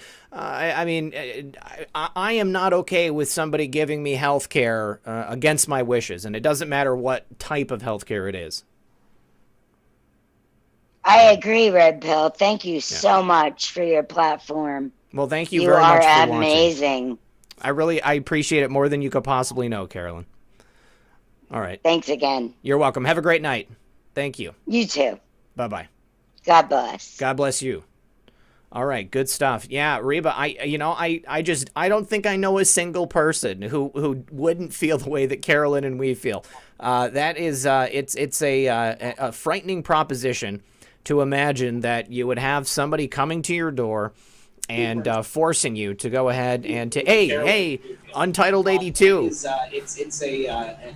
Go ahead and mute your stream in the background. Got it muted? Okay. All right, go ahead and unmute your microphone now. That's in the lower left-hand corner. All right. Can you hear me now? I can hear you now. Yes, you tried to call in last week and we couldn't get it to work out. I'm glad you were able to get in tonight. Wow. I'm actually surprised that I was able to get in. I wanted to ask the Fall Brothers just like a very simple question, like at what level to, in the Illuminati process, right? There's 33 levels and all that. Mm-hmm. At what point do you get compromised? Because the lower levels don't know what these people are doing. So it's like that was just the question I wanted to ask, and that was it. Sure. Well, I think Justin. I think he's most active on Facebook. They do have a Twitter account, but they don't really use it like on a regular basis. So, I bet you could probably reach him through Facebook. Now, my friend Nick No is calling me right now on Signal. Nick, I can't patch in my Signal into this Zoom call. So if you want to join the call, Nick, please do call through the Zoom call. But what's going on, Untitled 82? No, it was just. I was just gonna ask, did you guys hear about that story about those 39 children in Georgia? I saw some headlines about it, but I don't know the specifics. Reba, can you fill us in? Yeah, I read the article. There were 9 people that were arrested. Several of them are already in prison, but it's been happening over the last 2 weeks. 39 children were freed from child sex trafficking. So that was really great news. Yeah. I mean, I just wanted to get your guys' thoughts on that. That's it. I didn't want to take too much time. Well, I tell you, I have been interviewed quite a number of times by mainstream media, such as New York Times yesterday. I've been interviewed by Washington Post and different entities. And this is one of the things that they keep hammering away at me about is the child sex trafficking, the adrenochrome, the pedivores, and these kind of things. They're like trying to deny it's even a reality. And I'm like, are you going to deny NXIVM? How about Jeffrey Epstein, Ghislaine Maxwell, Harvey Weinstein? The list goes on. And here we have another example that was released just this week. 39 children freed by our U.S. Marshals. I'm so grateful to them. And I just want to say thank you guys and gals for the work you're doing. And we want to see all these children freed. Now, exactly. Wasn't this the 4th such bust in recent weeks? God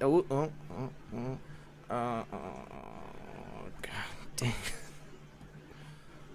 Wasn't this the 4th bust? I think we've been having them pretty regularly over the last few weeks in different parts of the country. I mean, we've had some in Miami. I've seen some out in California. It's happening a lot of places. And I had a friend about 3 weeks ago, I think it was, over in Carolina. They said that they had like a quote unquote earthquake, which never happens in that part of the state. So I think we're seeing a lot of these underground tunnels that are being bombed. So that's a good thing, being collapsed. So they're working hard. Our military, we're so grateful to you guys. Just kudos to you. We know you're putting your lives on the line every day. And we Patriots, we really appreciate it. You know, Yeah. every day that goes by that more of these children are set free, I mean, it just makes me more and more hopeful for the future. I mean, I can't even imagine being in a situation like that. I being the child that's being rescued or the people that are doing the rescuing. I mean, that's got to be one of the worst and most satisfying jobs that you could possibly have, you know? Yeah, well, I mean, I just wanted to say that was it. Like, I was just wanted to know if you guys have heard about that story, and I think people should be aware of it, and and all the stuff about saving children. Like Absolutely. Right. So thank you so much for having me. Hey man, thank you for calling in. I appreciate you. Glad we got it to work this time. I know, right? Thank you brother. so much. Yeah, have Bye-bye. a good night. We'll see you. All right, good stuff. Yeah, excellent story right there. I like I said, I'd only seen the quick reports. Yeah, nearly. Okay, so we have 15 recovered, 15 trafficking victims among missing 39 children, over 30 children rescued, dozens of children missing in Georgia, many cases in Georgia. Wow. I mean, generally speaking, it seems like you have these big cases that are in the port cities, but Georgia is Georgia a port city? Yeah, I guess it is. It's right there next to the Gulf of Mexico. We've got Sweden coming in next, and yes, real red pill girlfriend Chi-Chi is right here with me. Chi-Chi came in a minute ago when I shut my camera off. Sweden, are you there? Yeah, hi, Red Pill. Hey, how's it going tonight? Yeah, good. Good. I don't really have a question, but I have a remark to make. Now, I think wearing masks at home is just absurd. And I think, wearing masks even for, an hour or two when a person goes outside and having to stay at home or indoors most of the time itself is enough to get, the inner Karens of people out. And you can see that showing in the riots, people show, all the frustration coming out. And if people had to actually start wearing masks 24/7 at home, I think it would make a lot of people go insane. I agree with you. Would just come out all over. And I think there's a reason why there hasn't been a vaccine for the common cold. So without without much of testing and everything, just to force a mandatory vaccine on people, I think is just it's very suspicious. And also. The very fact that, mainstream media organizations like CNN and MSNBC won't cover news like Jeffrey Epstein and Ghislaine Maxwell, that in itself should be, a red pill for the employees working in those companies. Journalists, working for CNN and MSNBC, they should start wondering, what sort of an organization am I working for? That, they aren't covering news like Jeffrey Epstein and Ghislaine Maxwell because they aren't dumb people working in those organizations. Right. So that was one of my remarks that I wanted to make. And I have a request, Epil, if you could interview Roger Tolsis. He is bugsweeps.com. Hang on just a sec. Let me get to my notepad so that I can take that information down. You said bucksweeps.com? Yeah, if you just Google his name, Roger Tolsis or bucksweeps.com, just at the bottom of the website, you have his number. I will be sending you an email right after this live stream. Okay. If you could, he's a private investigator in America. He's worked with a lot of targeted individuals who've had, implants in them without their consent or knowledge. He's worked with, targeted individuals going through microwave attacks as well. So, if and he has given seminars on the Patriot Act and its repercussions and its ramifications. If you could, have an interview with him, it would be very useful. It would be a great help for us targeted individuals. So that's one request from us. Yeah, I am still. I do have his information here, and I am still planning on getting in touch with him. I schedule a little bit farther out, and then as I'm getting closer to when I start needing to schedule again, then I fill up all those upcoming dates. So I will definitely be reaching out to him next week. All right, thank you so much. All right. Hey, thank you, Sweeta. Appreciate you calling in. We'll talk to you soon. Yeah. Bye. Yep. Bye. All right, good stuff. And let's see, who do we got next? My buddy Nick No. Nick No is going to be here. Nick No is my friend who was the whistleblower about Benghazi. He Beautiful. and Sergeant William Cottell have been on the show a couple of times before, and Nick is just getting his audio connected, and we'll see what's going on in Nick's world. Nick said he had something very important to share with the audience. Now, Reba, I know that you are friends, or at least you know William. Have you met Nick? Absolutely. Okay. I haven't met Nick. No, I haven't. But I was just talking to William this morning. Excellent. Yeah. William's a great guy, and we're just waiting for Nick's audio to get connected. Let's see. Laser Troll says they just got notified about the show. Yeah. You guys, maybe this is a good time to remind everyone about the schedules for the show. Monday through Thursday, you can guarantee that my show is going to be released sometime between 5 and 6 p.m. Eastern Standard Time. So if you just want to make sure you set a notification for yourself to look for a new show between 5 and 6, then you'll see it there. I have a live show from 1:30 to 3 p.m. on Tuesdays and Thursdays. The show on Fridays is at 10 p.m. Eastern. The show on Saturdays is at 9 p.m. Eastern. And the show on Sunday is at 7 p.m. Eastern. And, Nick, no, you're on the air, but we don't have a microphone yet. Looks like, Nick, do you know that you're connected? Okay. All right. We're just, Nick, what's going on? Why don't you have a microphone? Do you see us? Can you see us, Nick? Can you see me? Okay, you can see me. He knows I'm here. I got no audio. We have no audio. No audio from you. Yeah. All right. Let me see if there's something I can okay, I'll wait for you, buddy. I'll wait for you. No problem. All right. So 1,995 people here, 1,497 likes. Thank you very much. All right, here we go. Can you hear sweet. me now? Yes, I can hear you now. Yeah. Okay, what's going on? Hey, let me put on my Bluetooth headset. Stand by one moment. Okay.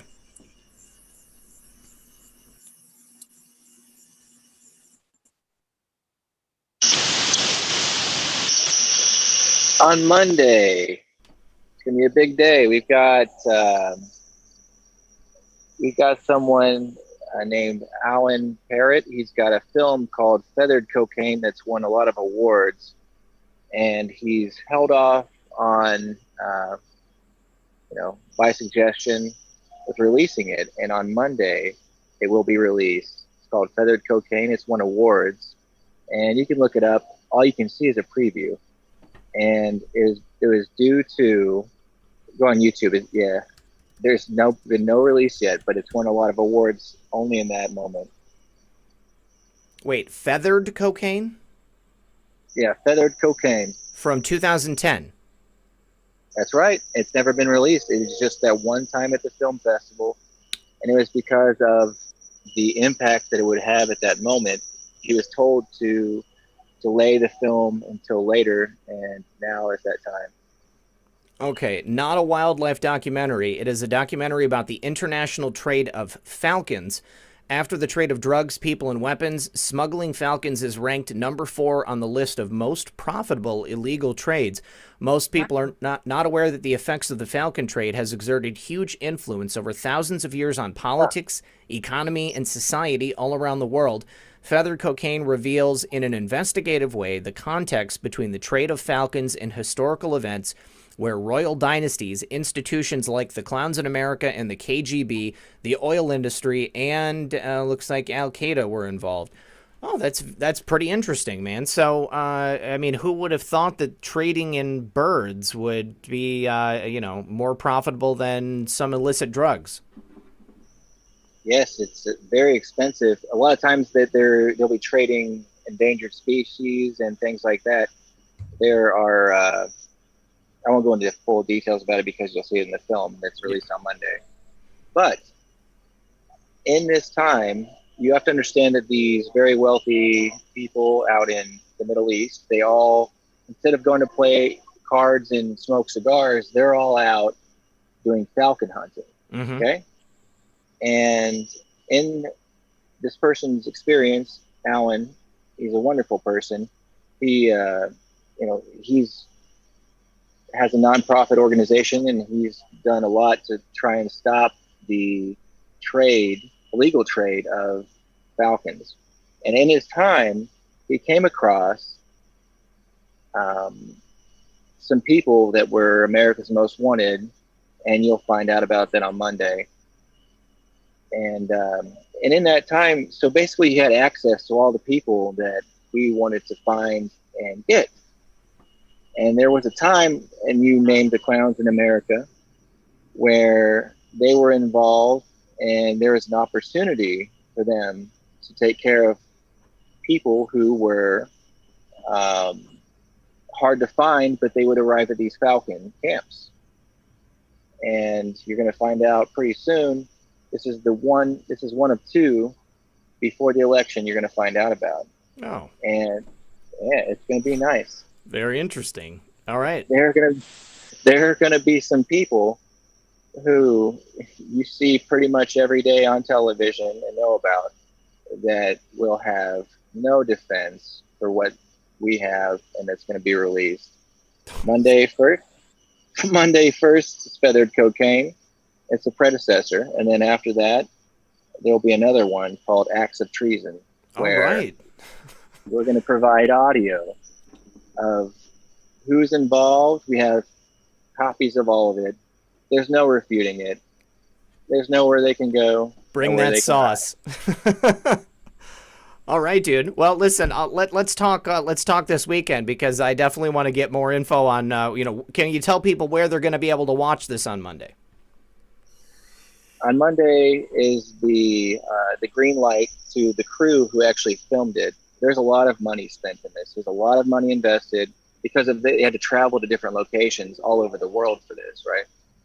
And Monday is the green light for the release, and I expect it to be either Monday or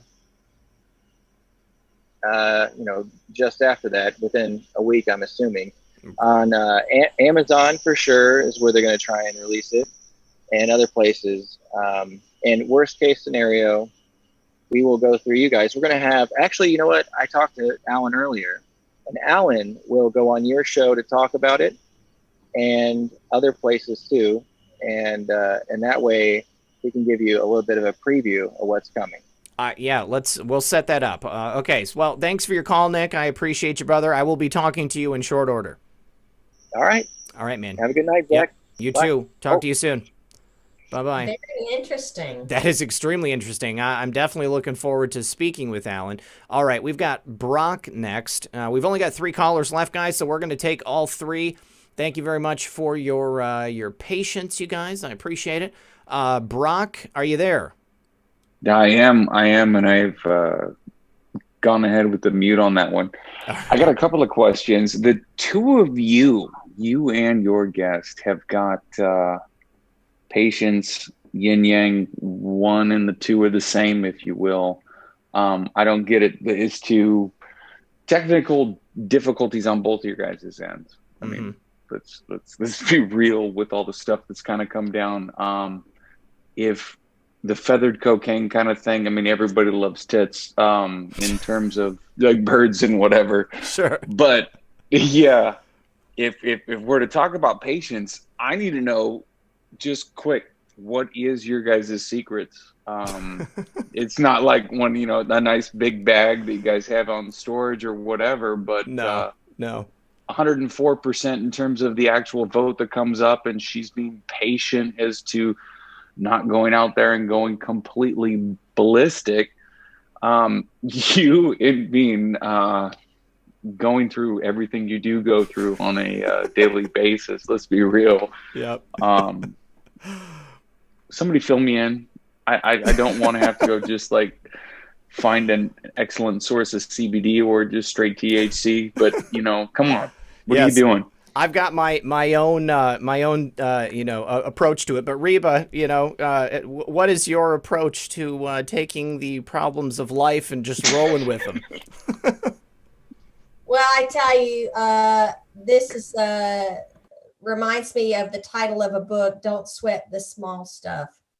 Like when I look at the big things that are happening, like the children that are kidnapped and stuff, my issues are nothing. There are so much more bigger problems that could be thrown my way and all the little issues that come up in a day, they're nothing. So I just try to keep a positive perspective. I met someone about 10 years ago that really had such a profound impact on my life that she doesn't even know it. But it was a young woman who was always smiling, like no matter what was happening. Every time I looked at her face, she had a big smile on her face. And so I tried to imitate that and bring that into a part of my life and keep a smile on my face. And it really does have an effect. You know, that saying, fake it till you make it. So, so I just started smiling all the time. And I actually became a very happy person because of putting that smile on my face. Cool. As far as I'm concerned, Brock, you know, a couple of years ago, I had to admit that as much as I wanted to control everything around me, it was an absolute impossibility. I am in control of virtually nothing. Okay. Like all of these things happening around me, you know, I mean, it's like all I can do is control the way that I act and the way that I approach things. And, you know, I too read, Don't Sweat the Small Stuff, many years ago. But you know, I mean, I'm just a guy in an office with a hobbled together studio, you know, trying to make it work.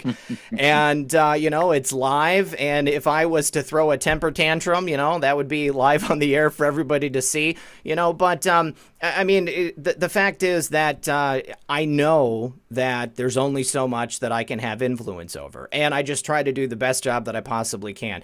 And to Reba's point, there are so many other greater, you know, issues at play here. So, you know, if I have a, you know, a microphone issue, or like, you know, like maybe the call doesn't work, or somebody's microphone is on when the stream is on, you know, I'm gonna make it, you know, because at the end of the day, I'm just gonna continue on with my life, and I am living the best possible life that I ever thought I ever could. You know, I mean, I am happier today than I've ever been at any other point in the past, and I'm sober. So there you go. Beautiful. Absolutely. Now, Yeah. The sobriety is kind of one of the things that I stand on with that. I was the same thing with you 2 years ago. My biggest complaint was, what vein am I going to find? Yep. It was stupid. But all of that to the side, the ability that both of you guys kind of put up there as to what is it that we are doing. We're putting things into perspective in terms of the whole movement and everything that we're dealing with on a daily basis. Red Pill, you're huge for everybody. I don't know if you've listened to the other channels as to, they're like, I don't understand how he's able to sit there and push through the callers and make through all the this and that and Muffin Gate. Oh my goodness, are you serious? And everything else that comes through. It's just, there's the small nuances of the movement that is critical. And then when it comes into with your guest as to what she's facing, what she's looking to do, what she is about, everything that she stands for. I'm going to try and not get on a podium because it's, you know, that ramp and everything is built for her. Like, it is critical. Y'all keep doing what you're doing. And just thank you. Well, I appreciate that, man. You know, I mean, people call in and say that, and it's honestly mind-blowing to me, you know, to think that, like, anybody's out there, like, dissecting, like, what I'm doing. I don't think about it like that, you know? It's like, I get done, and I'm like, okay, sweet, now I gotta walk the dogs, and I gotta clean the house and stuff, you know? And it is the process of the boards and how everything has happened, how the movement has come to be, and how what we are and how we are. It does kind of center, you know, around you.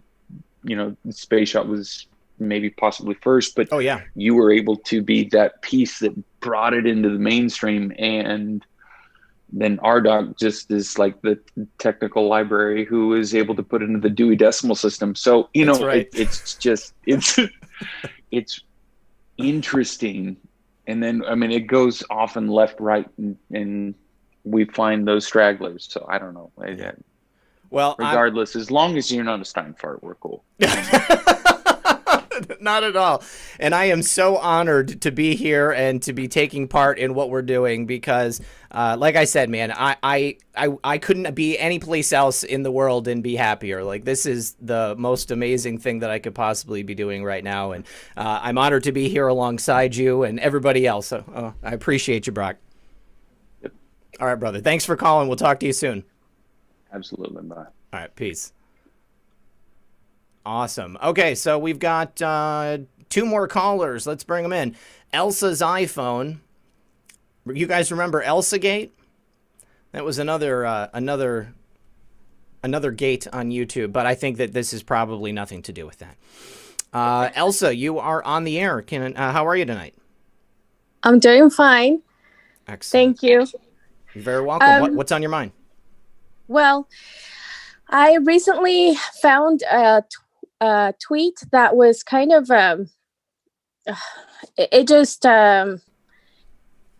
you know how Pepe comes up all the time, and Pepe is like used as a symbol for I don't know, I guess getting the job done and MAGA and everything in support for Trump, correct? Yeah, well, I mean, but to be fair, Pepe the Frog existed like prior to President Trump even running. So I mean, I would say he's a figure in meme culture. So are you going to say that you found something disturbing having to do with Pepe the Frog? Yeah, Okay. I was just I was dumbfounded, I guess, when I read the origins or how it's like it stands for KEK or KEK, which is like a meme magic and all these different things for it. And I was like, why are they using this symbol unless it has something to do with him using their symbology against them? Or well, I know exactly what you're talking about. I've gone over it here on the channel before, and so originally Pepe the Frog was a cartoon character that was drawn by an artist, and it was kind of a lowbrow, lowbrow humor, like fart jokes and drinking and stuff like that. But it had nothing to do with President Trump or the idea of meme magic or any of that other stuff. And then it was kind of taken over by people on the boards, 4chan and 8chan, and they used him, to build up these memes and to make all this stuff. But all of that stuff about meme magic and kek, I mean, kek means LOL in like Korean or something like that. And so everything that you saw there in that presentation, I don't know how literally you should take it. And I mean, and the president doesn't have any affiliation specifically with Pepe the Frog. And like all that stuff about meme magic on the boards, I mean, it's not an official science or anything like that. I mean, I think really it's like a series of coincidences that were put together, and I honestly don't put any faith in it or anything like that. Okay. Yeah. Well, so I don't want you to worry. No, and I figured if he's using it, you know how he's 8 steps ahead of everybody. Right. I think like if there is a reason why they're using it, then there must be a reason, But if not, if it doesn't have any affiliation to him, it's just something that, like you said, 4chan people or 8chan people came up with, and yeah.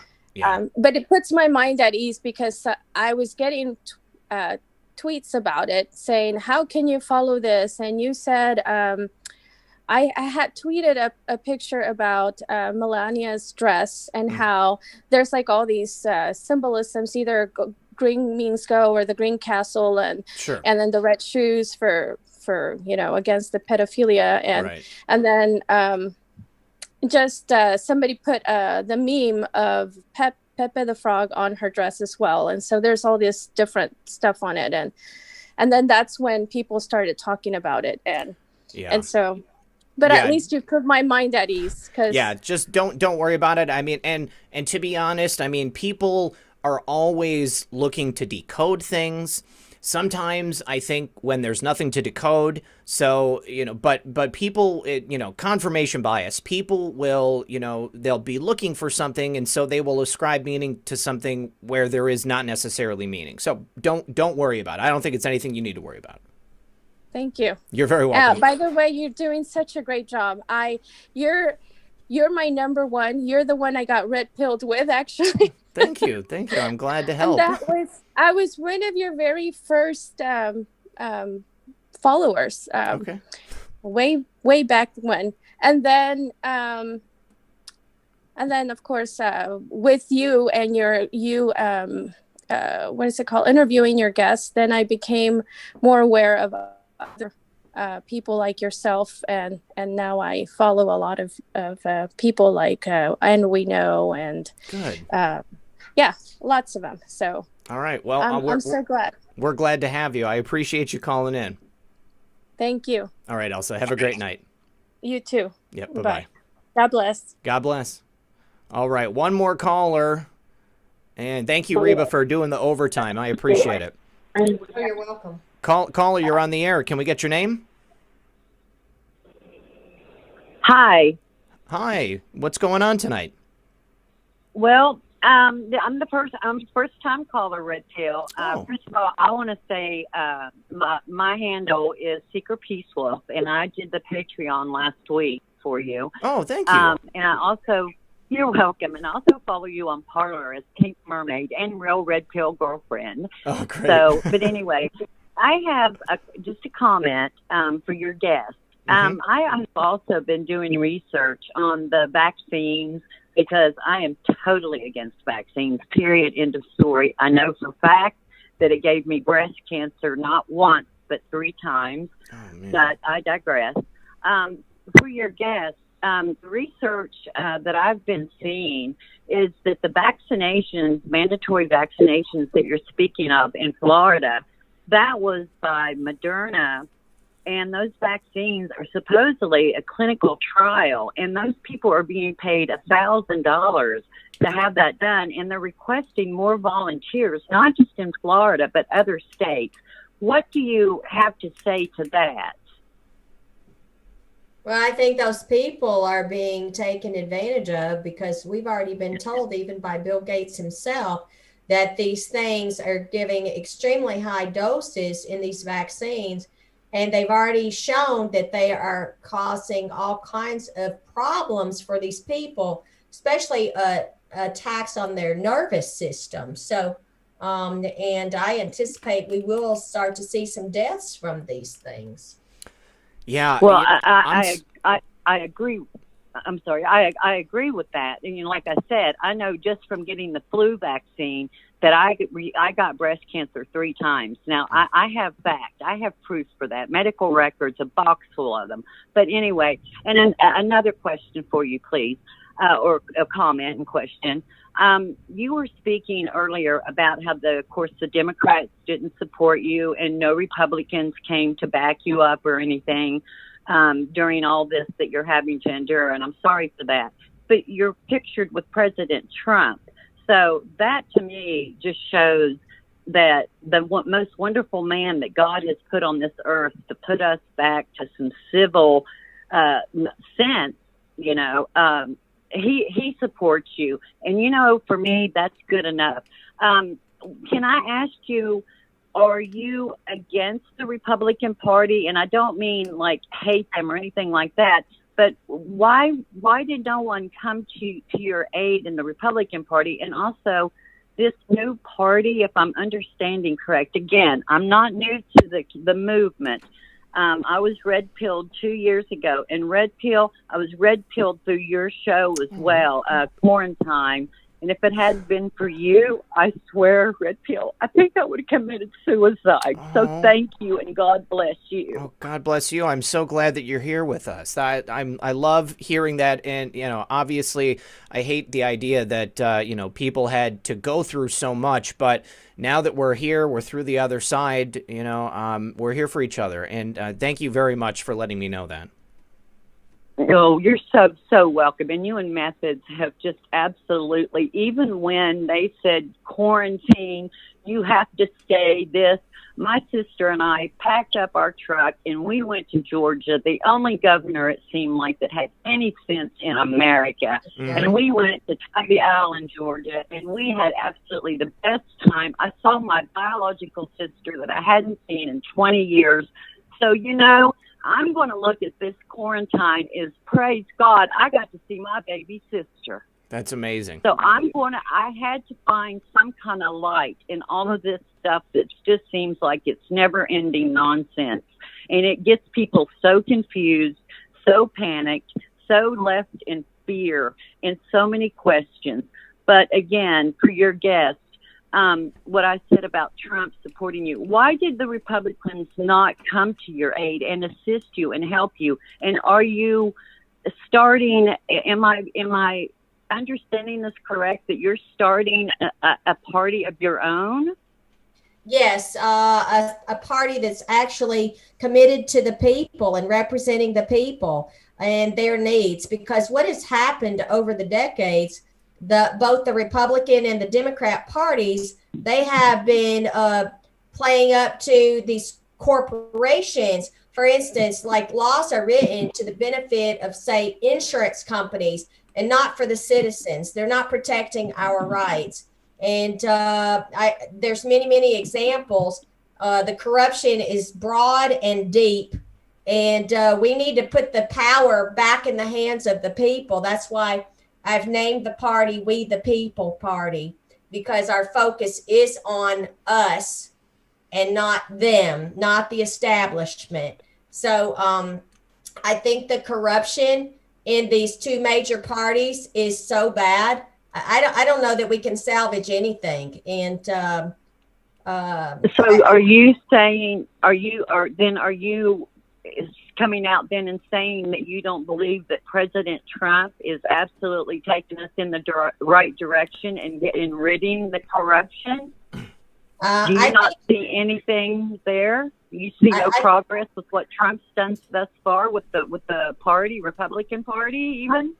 I think that President Trump has done everything he possibly can in light of the fact that he is being fought every step of the way from Congress. Amen. And, Amen. The fact that he's made any kind of positive progress with anything is really a miracle. I don't see how he's been able to do what he's done. And just think, if we had actually had true patriots in Congress that had his back, where we would be today after these 4 years of his first term in office. But the thing is, here locally in South Florida, the Republican Party is just crooked as hell. And we just need to start from scratch, because we tried, like we had a lot of people locally here in Palm Beach County that tried to work within the system, and we just couldn't make any headway. And they're manipulating everything. Like, for instance, last year they held a debate south in the county here, and I arrived. I was the first person at the venue at the Civic Center, and the chairman of the board, his name is Michael Barnett, he refused to let me participate in the debate amongst the candidates in District 21. And he told me that, there would be another debate before the election and I would get to participate then. But because I'm in a wheelchair, he refused to let me participate last year. And about 2 months ago, I saw him. I was on Trump Corner on PGA and Military. We do that on Fridays here to show our support for President Trump. And he was standing 2 people away. And I inquired of him, when are we going to have that follow-up debate that you promised that we would be holding before the election? And he told me, I'm not going to do it. And I reminded him, you didn't let me participate at that first debate last year, and you gave your word that we would do this. And he angrily said to me, there is no way in hell you're winning this race. my gosh, I am so sorry. That doesn't even sound legal. And how could they kept you legally from debating? Well, he did, and he's going to be sued. I'm preparing a lawsuit as we speak. It's, you know, for me, well, I see a big difference between President Trump and the Republican Party, you know, the RNC. I mean, there's good individuals and there's bad individuals, you know, but unfortunately, it's a large organization. So there's a lot of opportunity for corruption, you know, across a wide swath of areas. So, you know, I've always wanted to believe that President Trump was going to be able to fix it for the future. But I mean, it's totally cool that Reba is going to go ahead and start this new party. All right, guys. Oh, absolutely. And just one more thing, Red Pill, because I know you're tired and probably got to take care of your babies. Yep. But just one more thing. As far as like I said, the vaccines, I'm so against vaccines. But the mandatory, when your guest spoke of it being mandatory, Trump said that there will be no mandatory vaccine. So I guess that's what's confusing me as well, is you saying that Florida is mandating vaccines when POTUS says, no, that is totally going to be up to the individual. Someone will take it, some doesn't want to take it. And yet there are many, many states that have mandatory vaccine laws on the books. And this is something I've been speaking out about now for the last 3 months. Okay, when you said that it's been on the books in Florida since 2002, why was that put on the books? That's a really good question. In other words, this is to let us know today, as we're looking at the facts of the matter, they've been planning these things for a long time. This is not something they just threw together last year. They have been planning it for many, many years. Just like Dr. Fauci's had the cure for AIDS and covered all that up with one of Red Pill's guests. And Red Pill, I wish you would get that doctor back on there. I cannot think of her name. Oh, Judy Mikovits. Yeah, they. Yeah. God bless you. And Red Pill and Methods, thank him too. Thank you for helping me keep swallowing that red pill. God bless, and keep doing what you're doing, and just keep strong. I appreciate you. God bless you as well. Thanks for calling in. Thank you. All right, we'll see you. All right, everybody. Well, you know, we've reached the end of the broadcast. Thank you very much. I appreciate everybody being here. Reba, thank you once again for being here as well. What do you want to leave the audience with?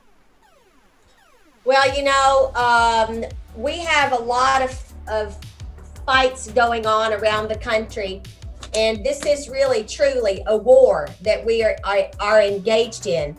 And I just want people to remember that we're in this together. And don't lose sight of that. Sometimes over the years, I have felt very alone. And this is the one thing that I really realized it's been nearly 3 years ago that Q came on the scene. What it really clued me in on and gave me such encouragement is I was not alone. I was not alone. And so you have people out there all around, all over the world, who understand what you're going through. Don't lose hope. Know that there is the best is yet to come, and we can do this together. We will win this war. Absolutely, I completely agree with you. Thank you very, very much for being here, Reba. I appreciate it. I'll be getting a report from you in the very near future. Let me know what's going on with the recount. Thank you to everybody in the audience for keeping the chat comfy. I appreciate you. Good luck. God bless. We'll see you tomorrow at 9 p.m.